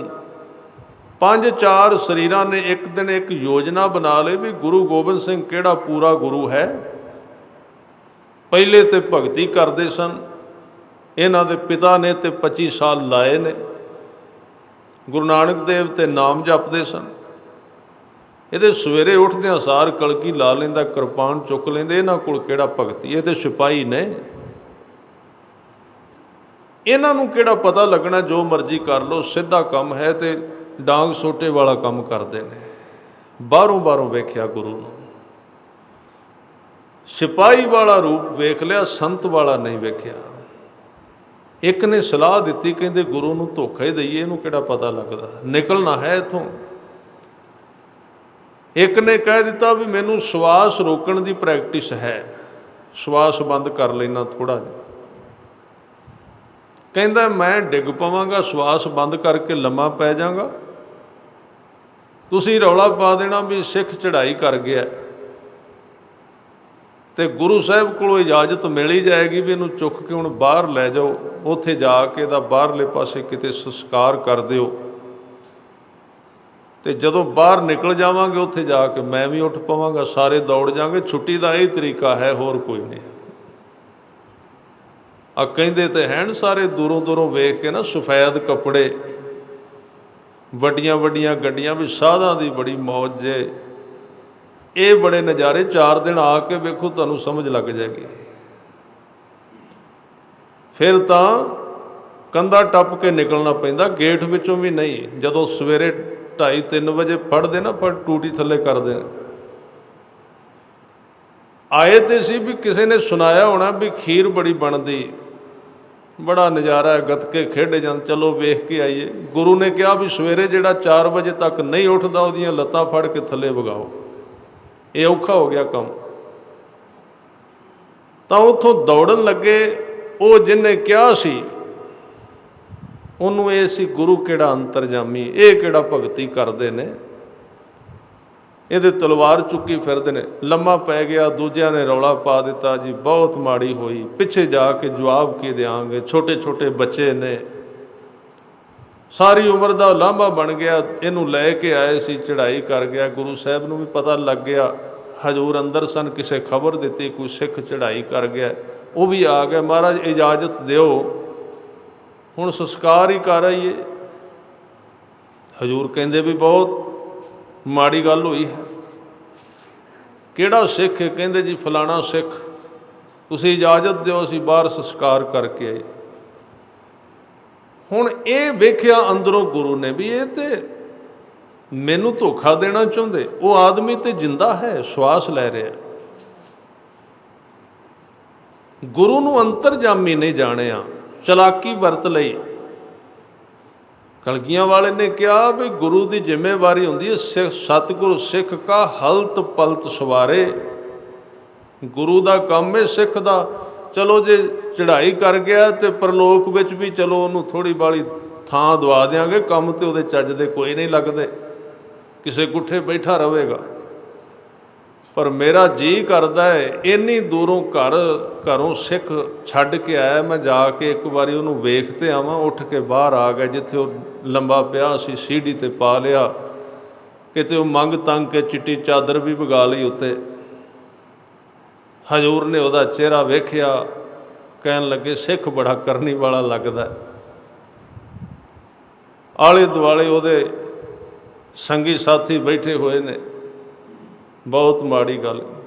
महाराज कहन लगे भी हुण किधर जा रहे? कहते महाराज इजाजत दो, इहदा बाहर किले तो संस्कार कर आईए अख बचा के। हजूर ने कहा एडा प्यारा सिख जिहड़ा मेरे पिछे इन्नी दूरों घर छड्ड के आया, उहदा संस्कार मेरी अखां तो परां होवे। किला बड़ा वड्डा है, इधर जोड़ो लकड़ा इत्थे करने, मैं खुद इनू लांबू लाना है। ਇਹਦੇ ਕਰਮ बड़े माड़े लगते ने। मैं सोचा ਇਹਦੀਆਂ ਲੱਕੜਾਂ ਨਾਲ ਇਹਦੇ ਕਰਮ भी ਸਾੜੀ ਜਾਣ ਮਾੜੇ ਮਾੜੇ ਜਿਹੜੇ ਨੇ। ਹੁਣ ਉਹਨਾਂ ਦੇ ਪੈਰਾਂ ਥੱਲੇ ਜ਼ਮੀਨ ਨਿਕਲ ਗਈ ਵੀ ਹੁਣ ਇਹਨੂੰ ਕੌਣ ਦੱਸੇ ਬਈ ਇਹ ਗੁਰੂ ਜਿੱਥੇ ਛਡਾਉਂਦਾ ਹੈ ਨਾ, ਜਦੋਂ ਇਹ ਫੜਦਾ ਉਦੋਂ ਫਿਰ ਛੱਡਦਾ ਵੀ ਨਹੀਂ ਹੈ। ਗੱਲਾਂ ਦੋਵੇਂ ਨੇ, ਛਡਾਉਂਦਾ ਵੀ ਹੈ ਤੇ ਜੇ ਫੜ ਲਵੇ ਤੇ ਫਿਰ ਪੂਰੀ ਤਰ੍ਹਾਂ ਪੀ ਕੇ ਛੱਡਦਾ। एक कहता नहीं महाराज इत्थे सारा धुआं खराब होएगा तुहाडा, इत्थे सिख नितनेम करते ने, किला है घर। सच्चे पातशाह कहते भी साडा तो काम ही रोज़ ये वे, 4 इधर डिगे पे ने, 10 उधर पे ने, किते संस्कार किसी का कर छड़िया, सानू किहड़ी इत्थे बदबू आउंदी है? कोई नहीं धुएं की परवाह। आ एक शरीर 10वां असीं इसे काम ते लाउणा सी, लियाओ लकड़ां जोड़ दिओ, ਲੱਕੜਾਂ ਜੋੜੋ, ਅੱਗ ਦਾ ਪ੍ਰਬੰਧ ਕਰੋ। ਉਹ ਜਿਹੜਾ ਲੰਮਾ ਪਿਆ ਸੀ ਉਹਨੂੰ ਵੀ ਪਤਾ ਲੱਗ ਗਿਆ ਵੀ ਇਹ ਤੇ ਜਿਹੜੀ ਚਲਾਕੀ ਗੁਰੂ ਨਾਲ ਖੇਡੀ ਸੀ ਮਹਿੰਗੀ ਪੈ ਗਈ। ਇਹ ਤੇ ਬਹੁਤ, ਕਿਉਂਕਿ ਧੋਖਾ ਦੇਣ ਦਾ ਯਤਨ ਕੀਤਾ। ਥੋੜ੍ਹਾ ਚਿਰ ਉਹਨੇ ਸੋਚਿਆ, ਫਿਰ ਮਨ ਵਿੱਚ ਸੋਚਿਆ ਵੀ ਕਿਤੇ ਅੱਗ ਲਾ ਹੀ ਨਾ ਦੇਣ। ਥੋੜ੍ਹਾ ਜਿਹਾ ਉਸਨੇ अपना शरीर हिलाया, लत्त पैर हल गई, उठन लगा। हजूर कहते वेखो भी सिख की किन्नी कमाई है, धर्मराज ने वापस ही भेज दिता। उठ के बैठ गया। अंतरजामी है गुरु, चरनी डिग पिया। नहीं महाराज मैं उथे धोखा करन दा यतन कीता है जिहड़ा सारियां दे अंदर दी हर एक घटना नूं जानदा है। मैनूं बख्श लेना, मेरे ते कृपा कर देनी। कहन लगे कोई सिख सेवा करे ना करे, पर गुरु नूं ये ना समझे भी इनू पता नहीं पिया लगता जो कुछ मैं करना। ये बड़ी वड्डी भगती है। इनू कहंदे ने चौपाई साहब विच सिखा रहे ने, कहंदे घट घट के अंतर की जानत हर एक दे मन दी जानदा है।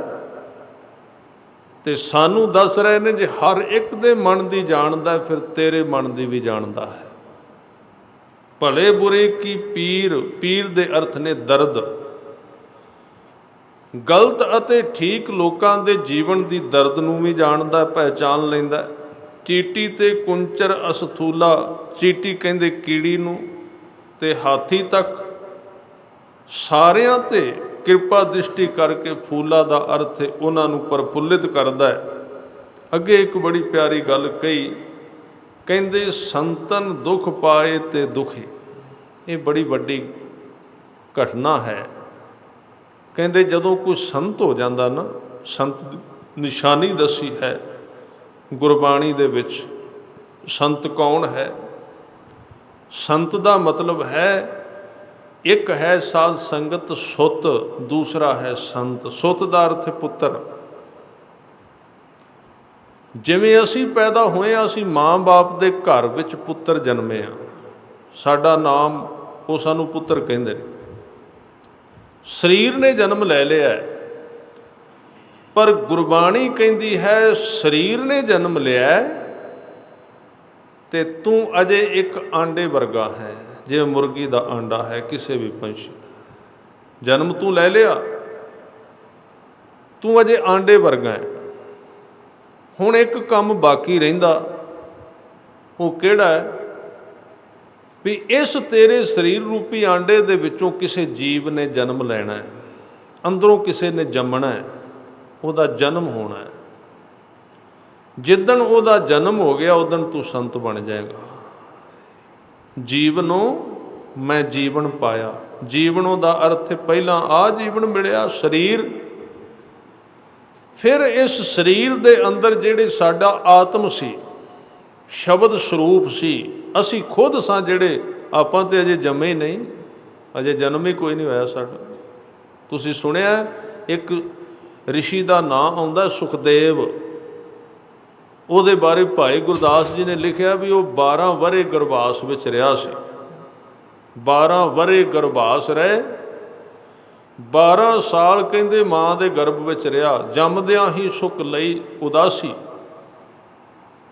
12 ਸਾਲ ਕਿੱਥੇ ਰਿਹਾ? 12 ਸਾਲ ਉਹ ਯਤਨ ਕਰਦਾ ਰਿਹਾ ਆਪਣੇ ਸਰੀਰ ਦੇ ਵਿੱਚੋਂ ਜਨਮ ਲੈਣ ਦਾ। ਤੇ ਤੁਹਾਨੂੰ ਪਤਾ ਹੈ ਜਿੰਨਾ ਚਿਰ ਬੱਚਾ ਜਨਮ ਨਹੀਂ ਲੈਂਦਾ ਉਹਨਾਂ ਚਿਰ ਬੇਚੈਨ ਰਹਿੰਦਾ ਹੈ, ਹਿੱਲਦਾ ਰਹਿੰਦਾ ਹੈ। ਸਾਡੇ ਅੰਦਰ ਜਿਹੜੀ ਬੇਚੈਨੀ ਹੈ ਨਾ, ਬੇਚੈਨੀ ਹੈ, ਉਹ ਤਾਂ ਹੈ ਵੀ ਅਸੀਂ ਜਨਮ ਨਹੀਂ ਲਿਆ ਅਜੇ, ਸਰੀਰ ਨੇ ਜਨਮ ਲੈ ਲਿਆ। ਜਿਹੜੇ ਬੱਚੇ ਨੇ ਜਨਮ ਨਹੀਂ ਲਿਆ ਉਹਨੂੰ ਕਹੋ ਵੀ ਤੂੰ ਜਨਮ ਨਾ ਲਈ, ਤੈਨੂੰ ਸੋਨੇ ਦਾ ਹਾਰ ਪਵਾ ਦਿੰਦੇ ਆ, ਤੈਨੂੰ ਗੱਡੀ ਬਹੁਤ ਵੱਡੀ ਲੈ ਦਿੰਦੇ ਆ, ਉਹਦੇ 'ਤੇ ਬਿਠਾ ਦਿੰਦੇ। ਉਹ ਕਹੇਗਾ ਮੈਂ ਇਹਨਾਂ ਦਾ ਕੀ ਕਰਾਂ, ਮੈਂ ਜਨਮ ਹੀ ਨਹੀਂ ਲੈ ਰਿਹਾ, ਬੇਚੈਨ ਰਹੇਗਾ। ਇਸ ਕਰਕੇ ਅਸੀਂ ਬੜਾ ਕੁਝ ਦਿੱਤਾ ਹੈ ਸਰੀਰ ਦੇ ਉੱਤੇ, ਡੋਲਿਆ ਬੜਾ ਕੁਝ, ਬਈ ਇਹ ਸ਼ਾਂਤ ਹੋ ਜਾਏ। ਨਹੀਂ ਹੋਵੇਗਾ। ਕਿਉਂ ਨਹੀਂ ਹੋਵੇਗਾ? ਅਜੇ ਜੰਮਿਆ ਹੀ ਨਹੀਂ ਹੈ। ਹੋ ਸਕਦਾ ਹੈ ਜਨਮ ਲੈਣ ਤੋਂ ਪਹਿਲਾਂ ਪਹਿਲਾਂ ਸਰੀਰ ਦੀ ਮੌਤ ਹੋ ਜਾਏ, ਬੇਚੈਨੀ ਨਾਲ ਹੀ ਚਲੀ ਜਾਏਗੀ। ਹੋ ਸਕਦਾ ਹੈ ਸਰੀਰ ਨਸ਼ਟ ਹੋ ਜਾਏ, ਉਸ ਤੋਂ ਪਹਿਲਾਂ ਹੀ ਮੌਤ ਆ ਜਾਏਗੀ। ਜਨਮ ਤੇ ਲਿਆ ਹੀ ਨਹੀਂ ਅਜੇ। ਕੁਦਰਤ ਚਾਹੁੰਦੀ ਹੈ। ਇਸ ਕਰਕੇ ਸਿਆਣੇ ਕਹਿੰਦੇ ਵੀ ਜੂਨਾਂ ਕਿੰਨੀਆਂ ਨੇ, ਕਈਆਂ ਨੇ ਗਿਣੀਆਂ ਨੇ। ਉਹ ਕਹਿੰਦੇ ਨੇ 84 ਲੱਖ, ਤੁਸੀਂ ਆਮ ਸੁਣਦੇ ਹੋ ਨਾ। ਕੁਝ ਕਹਿੰਦੇ ਵੀ 83,99,999 ਜੂਨਾਂ ਨੇ, ਕਈਆਂ ਨੇ ਇਹ ਕਿਹਾ। ਕੁਝ ਕਹਿੰਦੇ ਵੀ ਪੂਰੀਆਂ 84 ਲੱਖ ਨੇ। ਇੱਕ ਥਾਂ ਤੇ ਮੈਂ ਪੜ੍ਹਿਆ ਵੀ 84 ਲੱਖ ਇੱਕ ਉੱਤੇ ਵੀ ਹੈ, 84 ਲੱਖ ਤੋਂ ਉੱਪਰਲੀ ਵੀ ਹੈ। ਇਹਨਾਂ ਵਿੱਚੋਂ ਠੀਕ ਕਿਹੜੀ ਹੈ ਗਿਣਤੀ? ਤਿੰਨੇ ਠੀਕ ਨੇ, ਧਿਆਨ ਦੇਣਾ। ਮੈਂ ਥੋੜ੍ਹਾ ਜਿਹਾ 5 ਮਿੰਟ ਵਿੱਚ ਗੱਲ ਕਰਦਾ। ਜਿਹੜੀਆਂ ਮਨੁੱਖੀ ਸਰੀਰ ਤੋਂ ਬਿਨਾਂ ਜੂਨਾਂ ਨੇ, ਜਿਵੇਂ ਪਸ਼ੂ ਪੰਛੀ ਨੇ, 4 ਖਾਣੀਆਂ ਦੇ ਰਾਹੀਂ ਜਿੰਨੇ ਵੀ ਜੀਵ ਨੇ, ਉਹਨਾਂ ਦੀ ਗਿਣਤੀ 83,99,999, ਯਾਨੀ ਕਿ ਇੱਕ ਘੱਟ 84 ਲੱਖ ਹੈ। ਜਦੋਂ ਅਸੀਂ ਸਰੀਰ ਦੇ ਤੌਰ 'ਤੇ ਮਨੁੱਖੀ ਜਿਸਮ ਧਾਰਨ ਕਰਕੇ ਮਨੁੱਖ ਜਨਮ ਲੈਂਦਾ ਹੈ, ਤੇ ਇਹ ਜੂਨ ਹੈ ਉਹ ਜਿਹੜੀ ਇੱਕ ਘੱਟ ਹੈ 84 ਲੱਖ ਵਿੱਚ। ਪੂਰੀਆਂ 84 ਲੱਖ ਹੋ ਗਈਆਂ। ਹੁਣ 84 ਲੱਖ ਤੇ ਇੱਕ ਕਿਹੜੀ ਹੈ? ਜਦੋਂ ਕੋਈ ਇਸ ਸਰੀਰ ਦੇ ਵਿੱਚੋਂ ਸੰਤ ਨੂੰ ਜਨਮ ਦੇ ਦਿੰਦਾ, ਉਹ 84 ਲੱਖ ਤੋਂ ਉੱਤੇ ਇੱਕ ਹੈ, ਉਹਦਾ ਲੇਖਾ ਕੋਈ ਨਹੀਂ ਹੈ। ਇਹ ਜਿਹੜੀਆਂ 84 ਲੱਖ ਜੂਨਾਂ ਨੇ, ਸਾਰੀਆਂ ਲੇਖੇ ਵਿੱਚ ਨੇ। ਜਿਨ੍ਹੇ ਇਸ ਸਰੀਰ ਦੇ ਵਿੱਚੋਂ 84 ਲੱਖ ਤੋਂ ਉੱਪਰ ਵਾਲੀ ਇੱਕ ਜੂਨ ਵਿੱਚ ਚਲਾ ਗਿਆ, ਉਸ ਪਰਿਸਥਿਤੀ ਵਿੱਚ, ਜਿਹਨੂੰ ਕਿਹਾ ਬ੍ਰਹਮ ਗਿਆਨੀ, ਜਿਹਨੂੰ ਕਿਹਾ ਸੰਤ, ਜਿਸ ਨੂੰ ਕਿਹਾ ਗੁਰਮੁਖ, ਜਿਹੜਾ ਉਹਦੇ ਵਿੱਚ ਚਲਾ ਗਿਆ, ਉਹ 84 ਲੱਖ ਇੱਕ ਵਾਲੀ ਜੂਨ ਵਿੱਚ, ਉਹ ਬੜੇ ਹੀ ਥੋੜ੍ਹੇ ਨੇ। ਇੱਥੇ ਤੇ ਭਰਮਾਰ ਹੈ, ਬਾਕੀ ਕੋਈ ਬਿਰਲਾ ਹੈ। ਤਾਂ ਇਸ ਤਰ੍ਹਾਂ ਆਪਣੇ ਵਿੱਚੋਂ ਜਨਮ ਦੇਣਾ, ਉਹਨੂੰ ਕਹਿੰਦੇ ਸੰਤ। ਐਸੇ ਜਿਹੜੇ ਸੰਤ ਨੇ, ਜਦੋਂ ਉਹਨਾਂ ਨੂੰ ਕੋਈ ਦੁਖੀ ਕਰਦਾ ਹੈ, ਸਿੱਧੀ ਚੋਟ ਪਰਮਾਤਮਾ 'ਤੇ ਪੈਂਦੀ ਹੈ, ਸਿੱਧੀ ਚੋਟ, ਥੋੜ੍ਹੀ ਜਿਹੀ ਵੀ ਅੱਗੇ ਪਿੱਛੇ ਨਹੀਂ। ਇੱਧਰ ਤੁਸੀਂ ਦੁਖੀ ਕੀਤਾ ਨਹੀਂ, ਉੱਧਰ ਪਰਮਾਤਮਾ ਨੂੰ ਚੋਟ ਲੱਗੀ ਨਹੀਂ, ਕਿਉਂਕਿ ਦੋਵੇਂ ਇੱਕੋ ਨੇ। ਇੱਕ ਪਾਸਿਓਂ ਤੁਸੀਂ ਕਾਗਜ਼ ਨੂੰ ਚੋਟ ਲਾਓਗੇ, ਕਾਗਜ਼ ਦਾ ਦੂਜਾ ਪਾਸਾ ਵੀ ਹਿੱਲ ਜਾਏਗਾ, ਖਬਰ ਪਹੁੰਚ ਜਾਏਗੀ। ਤਾਂ ਹੀ ਗੁਰਬਾਣੀ ਵਿੱਚ ਇਸ ਤਰ੍ਹਾਂ ਦੇ ਬਚਨ ਆਏ ਨੇ, ਸ਼ਾਇਦ ਸੁਚੇਤ ਕੀਤਾ ਗਿਆ। ਗੁਰੂ ਅਰਜਨ ਦੇਵ ਜੀ ਕਹਿੰਦੇ, ਜੋ ਜੋ ਤੁਮਰੇ ਭਗਤ, ਜੋ ਜੋ ਤੇਰੇ ਭਗਤ ਦੁਖਾਏ, ਸੋ ਤਤਕਾਲ ਤੁਮ ਮਾਰਾ। ਉਸੇ ਵੇਲੇ ਮਾਰ ਦਿੱਤਾ ਉਸ, ਜਿਹੜੇ ਭਗਤਾਂ ਨੂੰ ਤੁਸੀਂ ਕਿਸੇ ਨੇ ਦੁੱਖ ਦਿੱਤਾ ਹੈ, ਰੱਬ ਦੇ ਪਿਆਰਿਆਂ ਨੂੰ। ਇਹ ਗੱਲ ਵੱਖਰੀ, ਇਹਦੀ ਓਠ ਲੈ ਕੇ ਪੜ੍ਹਿਆ ਕਦੀ ਜਪਜੀ ਸਾਹਿਬ ਨਹੀਂ। ਜਿਹਨੇ ਥੋੜ੍ਹਾ ਜਿਹਾ ਜਿਹਦੇ ਖਿਲਾਫ ਹੋ ਗਿਆ, ਉਹਨੂੰ ਕਿਹਾ ਵੀ ਤੈਨੂੰ ਮੈਂ ਸ਼ਰਾਫ ਦੇ ਦੇਣਾ, ਥੋੜ੍ਹਾ ਜਿਹਾ ਵੇਖ ਕੇ ਰਹੀਂ। ਇਸ ਤਰ੍ਹਾਂ ਤੇ ਫਿਰ ਡੁਪਲੀਕੇਟ ਦਾ ਸਿਸਟਮ ਚੱਲਣਾ ਹੀ ਹੈ। ਜਿੱਥੇ ਸੰਤ ਹੈ, ਕਹਿੰਦੇ ਉਹਨੂੰ ਚੋਟ ਲੱਗੀ ਨਹੀਂ ਤੇ ਪ੍ਰਮਾਤਮਾ ਨੂੰ ਦਰਦ ਹੋਈ ਨਹੀਂ ਨਾਲ। ਇਸ ਕਰਕੇ ਉਹਨੂੰ ਕਹਿਣ ਦੀ ਲੋੜ ਵੀ ਨਹੀਂ ਪੈਂਦੀ, ਕੋਈ ਜ਼ਰੂਰਤ ਨਹੀਂ। ਦੁੱਖਾਂ ਤੋਂ ਛੁਟਕਾਰੇ ਦਾ ਸਾਧਨ ਕੀ ਹੈ? ਬੰਦਾ ਸੰਤ ਹੋ ਜਾਏ। ਕਿਉਂਕਿ ਸੰਤ ਹੋਇਆ ਨਹੀਂ ਤੇ ਦੁੱਖ ਉਹਦੇ ਪਰਮਾਤਮਾ ਦੇ ਨਾਲ ਜੁੜ ਗਿਆ। ਜੇ ਦੁੱਖ ਹੁੰਦਾ ਤੇ ਉਹਨੂੰ, ਜੇ ਸੁੱਖ ਹੁੰਦਾ ਤੇ ਉਹਨੂੰ। ਇਸ ਕਰਕੇ ਉਹਦੇ ਤੱਕ ਦੁੱਖ ਨਹੀਂ ਜਾ ਸਕਦਾ। ਫਿਰ ਐਸੇ ਲੋਕਾਂ ਨੂੰ ਸਰੀਰਕ ਤੌਰ 'ਤੇ, ਸੰਸਾਰਕ ਤੌਰ 'ਤੇ ਦੁੱਖ ਕਿਉਂ ਆਏ, ਇਹ ਵਿਸ਼ਾ ਬਹੁਤ ਲੰਬਾ ਹੈ। ਸਰੀਰਕ ਤੌਰ 'ਤੇ ਦੁੱਖ ਕਿਉਂ ਆਏ ਨੇ? ਕਿਉਂਕਿ ਇੱਕ ਤਾਂ ਉਹ ਵਿਕਾਸ ਕਰ ਰਹੇ ਨੇ। ਪਹਿਲੀ ਗੱਲ, ਵਿਕਾਸ ਕਰ ਰਹੇ ਨੇ। ਜਿਵੇਂ ਲਾਈਨ ਚੱਲਦੀ ਹੈ ਨਾ, ਭੇਡਾਂ ਵਿੱਚ ਭੇਡ ਤੁਰੀ ਜਾਂਦੀ ਹੈ, ਕੀ ਔਖਾ ਹੈ? ਪਰ ਜਦੋਂ ਕਿਸੇ ਨੇ ਵਿਕਾਸ ਕਰਨਾ ਹੈ, ਜਦੋਂ ਕਿਸੇ ਨੇ ਚੜ੍ਹਾਈ ਚੜ੍ਹਨੀ ਹੈ, ਦੁੱਖ ਆਉਣਗੇ ਜ਼ਰੂਰ, ਕਿਉਂਕਿ ਉਹ ਉੱਚਾ ਜਾ ਰਿਹਾ। ਇੱਕ ਤੇ ਉਹ ਸਾਧਕ ਦੁਖੀ ਹੁੰਦਾ ਜਿਹੜਾ ਧਰਮ ਦੇ ਮਾਰਗ 'ਤੇ ਸਰੀਰਕ ਤੌਰ 'ਤੇ ਹੁੰਦਾ, ਉਹਦੇ ਰਾਹ ਵਿੱਚ ਰੁਕਾਵਟਾਂ ਆਉਣਗੀਆਂ, ਕਿਉਂਕਿ ਅੱਗੇ ਜਾ ਰਿਹਾ ਹੈ, ਅੱਗੇ ਵੱਧ ਰਿਹਾ, ਘੇਰਾ ਤੋੜ ਰਿਹਾ। ਉਹ ਕੁਦਰਤ ਦੇ ਵਿੱਚ ਬਣੇ ਹੋਏ ਜਿਹੜੇ ਸਿਸਟਮ ਨੇ ਉਹਨਾਂ ਨੂੰ ਭੰਨੀ ਜਾ ਰਿਹਾ ਹੈ। ਉੱਥੇ ਵੀ ਦੁੱਖ ਆ ਸਕਦੇ ਨੇ। ਦੂਸਰੇ ਜਿਹੜੇ ਪ੍ਰਵਾਨ ਹੋ ਜਾਂਦੇ ਨੇ ਲੋਕ, ਉਹਦੇ ਦਰ 'ਤੇ ਪੂਰੇ ਹੋ ਜਾਂਦੇ ਨੇ, ਤੇ ਪੂਰੇ ਹੋ ਕੇ ਉਹਨਾਂ ਦੀ ਇੱਕ ਸਥਿਤੀ ਬਣ ਜਾਂਦੀ ਹੈ ਕਿ ਉਹ ਵੇਖ ਲੈਂਦੇ ਨੇ, ਮੈਂ ਇਸ ਸਰੀਰ ਦੁਆਰਾ ਜੋ ਕੁਝ ਕਰਨਾ ਸੀ ਕਰ ਲਿਆ। ਸਰੀਰ ਦੀ ਵਰਤੋਂ ਕਰਕੇ ਜੋ ਕੁਝ ਮੈਂ ਪ੍ਰਾਪਤ ਕਰਨਾ ਸੀ ਇਹਦੇ ਵਿੱਚੋਂ ਕਰ ਲਿਆ। ਹੁਣ ਸਰੀਰ ਮੇਰਾ ਵਾਧੂ ਪਿਆ ਹੋਇਆ ਹੈ, ਹੁਣ ਕਿਉਂ ਨਾ ਇਸ ਸਰੀਰ ਨੂੰ ਪਰਉਪਕਾਰ 'ਤੇ ਲਾ ਦਈਏ, ਕਿਸੇ ਵਾਸਤੇ ਲਾ ਦੇ। ਕਿਉਂਕਿ ਉਹਨਾਂ ਦੇ ਵਿੱਚ ਇੱਕ ਪਰਉਪਕਾਰ ਦੀ ਭਾਵਨਾ ਕੁਦਰਤੀ ਹੀ ਜਨਮ ਲੈ ਲੈਂਦੀ। ਬ੍ਰਹਮ ਗਿਆਨੀ ਪਰਉਪਕਾਰ ਉਮਾਹ। ਜਿਵੇਂ ਮੈਂ ਉਦਾਹਰਨ ਦੇ ਦਿਆਂ, ਉਹਨਾਂ ਦੀ ਅਵਸਥਾ ਇਸ ਤਰ੍ਹਾਂ ਦੀ ਬਣ ਜਾਂਦੀ ਜਿਵੇਂ ਕੋਈ ਬਹੁਤ ਵੱਡਾ ਜ਼ਿਮੀਂਦਾਰ ਹੈ, ਬਹੁਤ ਵੱਡਾ ਜ਼ਿਮੀਂਦਾਰ ਹੈ।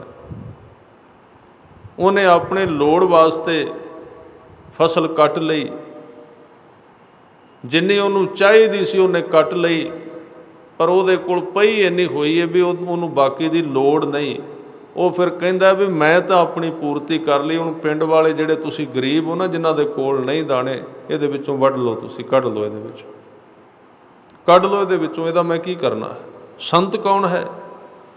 ਸੰਤ ਉਹ ਹੈ ਜਿਹਨੇ ਇਸ ਸਰੀਰ ਰੂਪੀ ਧਰਤੀ ਵਿੱਚੋਂ ਅੰਮ੍ਰਿਤ ਨੂੰ ਖਿੱਚ ਲਿਆ, ਪੀ ਲਿਆ ਹੈ ਰੱਜ ਕੇ, ਪੂਰੀ ਤਰ੍ਹਾਂ ਰੱਜ ਚੁੱਕਾ ਹੈ, ਤ੍ਰਿਪਤ ਹੈ, ਕੋਈ ਖਵਾਇਸ਼ ਨਹੀਂ। ਪਰ ਸਰੀਰ ਅਜੇ ਵੀ ਬਚਿਆ ਹੈ।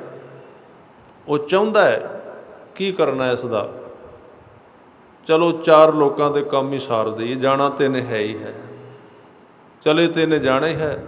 ਇਸ ਲਈ ਤੁਸੀਂ ਵੇਖੋਗੇ ਜਦੋਂ ਗੁਰੂ ਅਰਜਨ ਦੇਵ ਜੀ ਦੀ ਸ਼ਹਾਦਤ ਹੋਈ ਹੈ ਔਰ ਗੁਰੂ ਤੇਗ ਬਹਾਦਰ ਸਾਹਿਬ ਜੀ ਦੀ ਸ਼ਹਾਦਤ ਹੋਈ ਹੈ, ਮਜਬੂਰੀ ਨਹੀਂ ਸੀ, ਚੁਣੀ ਸੀ ਉਹਨਾਂ ਨੇ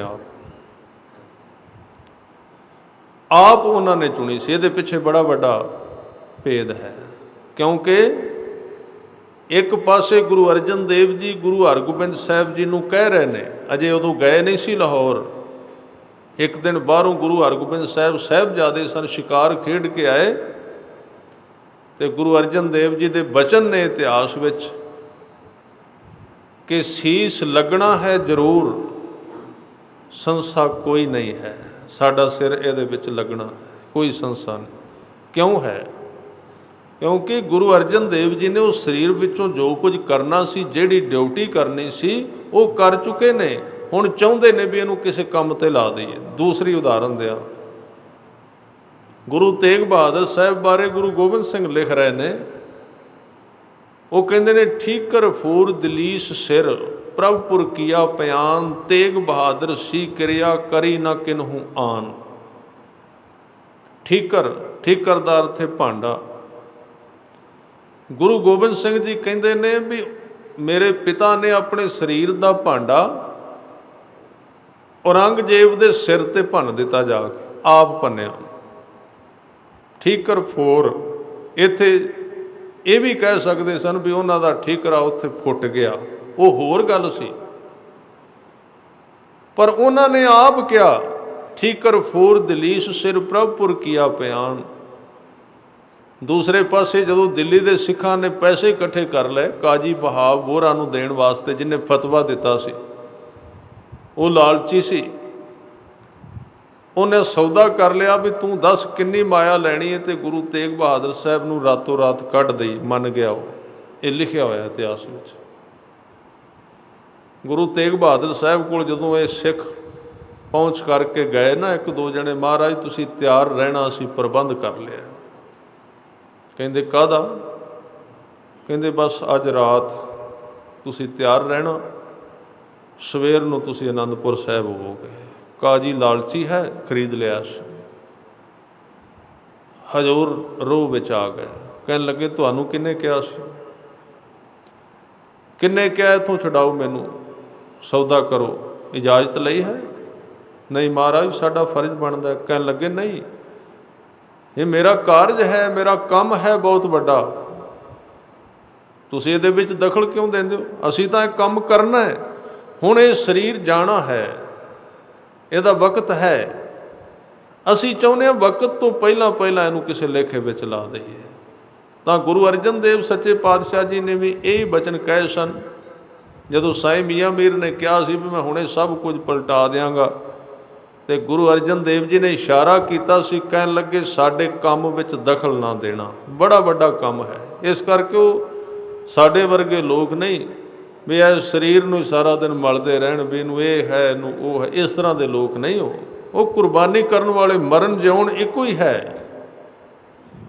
ਇਸ ਤਰ੍ਹਾਂ ਦੇ ਮਹਾਨ ਪਰ ਉਪਕਾਰ ਵਾਲੇ ਲੋਕ, ਉਹਨਾਂ ਬਾਰੇ ਗੁਰੂ ਕਲਗੀਆਂ ਵਾਲੇ ਕਹਿੰਦੇ ਸੰਤਨ ਦੁੱਖ ਪਾਏ ਤੇ ਦੁਖੀ। ਐਸੇ ਲੋਕ ਜਿਨ੍ਹਾਂ ਨੇ ਆਪਣਾ ਤਨ ਮਨ ਧਨ ਪਹਿਲਾਂ ਹੀ ਗੁਰੂ ਨੂੰ ਸੌਂਪ ਦਿੱਤਾ, ਜਦੋਂ ਉਹਨਾਂ ਨੂੰ ਦੁੱਖ ਆਉਂਦਾ ਪਰਮਾਤਮਾ ਤੱਕ ਦੁੱਖ ਦੀ ਘੰਟੀ ਵੱਜਦੀ ਹੈ। ਫਿਰ ਕਹਿੰਦੇ ਸੁਖ ਪਾਏ ਸਾਧਨ ਕੇ ਸੁਖੀ। ਪਰਮਾਤਮਾ ਦੀ ਸੇਵਾ ਹੋਰ ਕਿਵੇਂ ਕਰੋਗੇ? ਕਿਉਂਕਿ ਰੱਬ ਦੇ ਪਿਆਰੇ ਹੀ ਉਹਦਾ ਰੂਪ ਨੇ। ਉਹਨਾਂ ਨੂੰ ਸੁੱਖ ਦਿਓ, ਅਕਾਲ ਪੁਰਖ ਨੂੰ ਸੁੱਖ ਮਿਲਦਾ ਹੈ। ਉਹਨਾਂ ਨੂੰ ਦੁੱਖ ਦਿਓ, ਅਕਾਲ ਪੁਰਖ ਨੂੰ ਦੁੱਖ ਮਿਲਦਾ ਹੈ। ਇਸ ਤਰ੍ਹਾਂ ਏਕ ਏਕ ਕੀ ਪੀਰ ਪਛਾਨੈ, ਘਟ ਘਟ ਕੇ ਪਟ ਪਟ ਕੀ ਜਾਣੈ। ਇੱਕ ਇੱਕ ਦੀ ਦਰਦ ਉਹ ਜਾਣਦਾ ਹੈ। ਹਰ ਇੱਕ ਦਿਲ ਦੀ ਪਟ ਦਾ ਅਰਥ ਹੁੰਦਾ ਪੜਦਾ। ਜਿਹੜੀਆਂ ਗੱਲਾਂ ਸਾਡੇ ਪੜਦੇ ਵਿੱਚ ਵੀ ਪਈਆਂ ਹੋਈਆਂ, ਅਕਾਲ ਪੁਰਖ ਵਾਹਿਗੁਰੂ ਉਸ ਨੂੰ ਵੀ ਜਾਣਦੇ ਨੇ।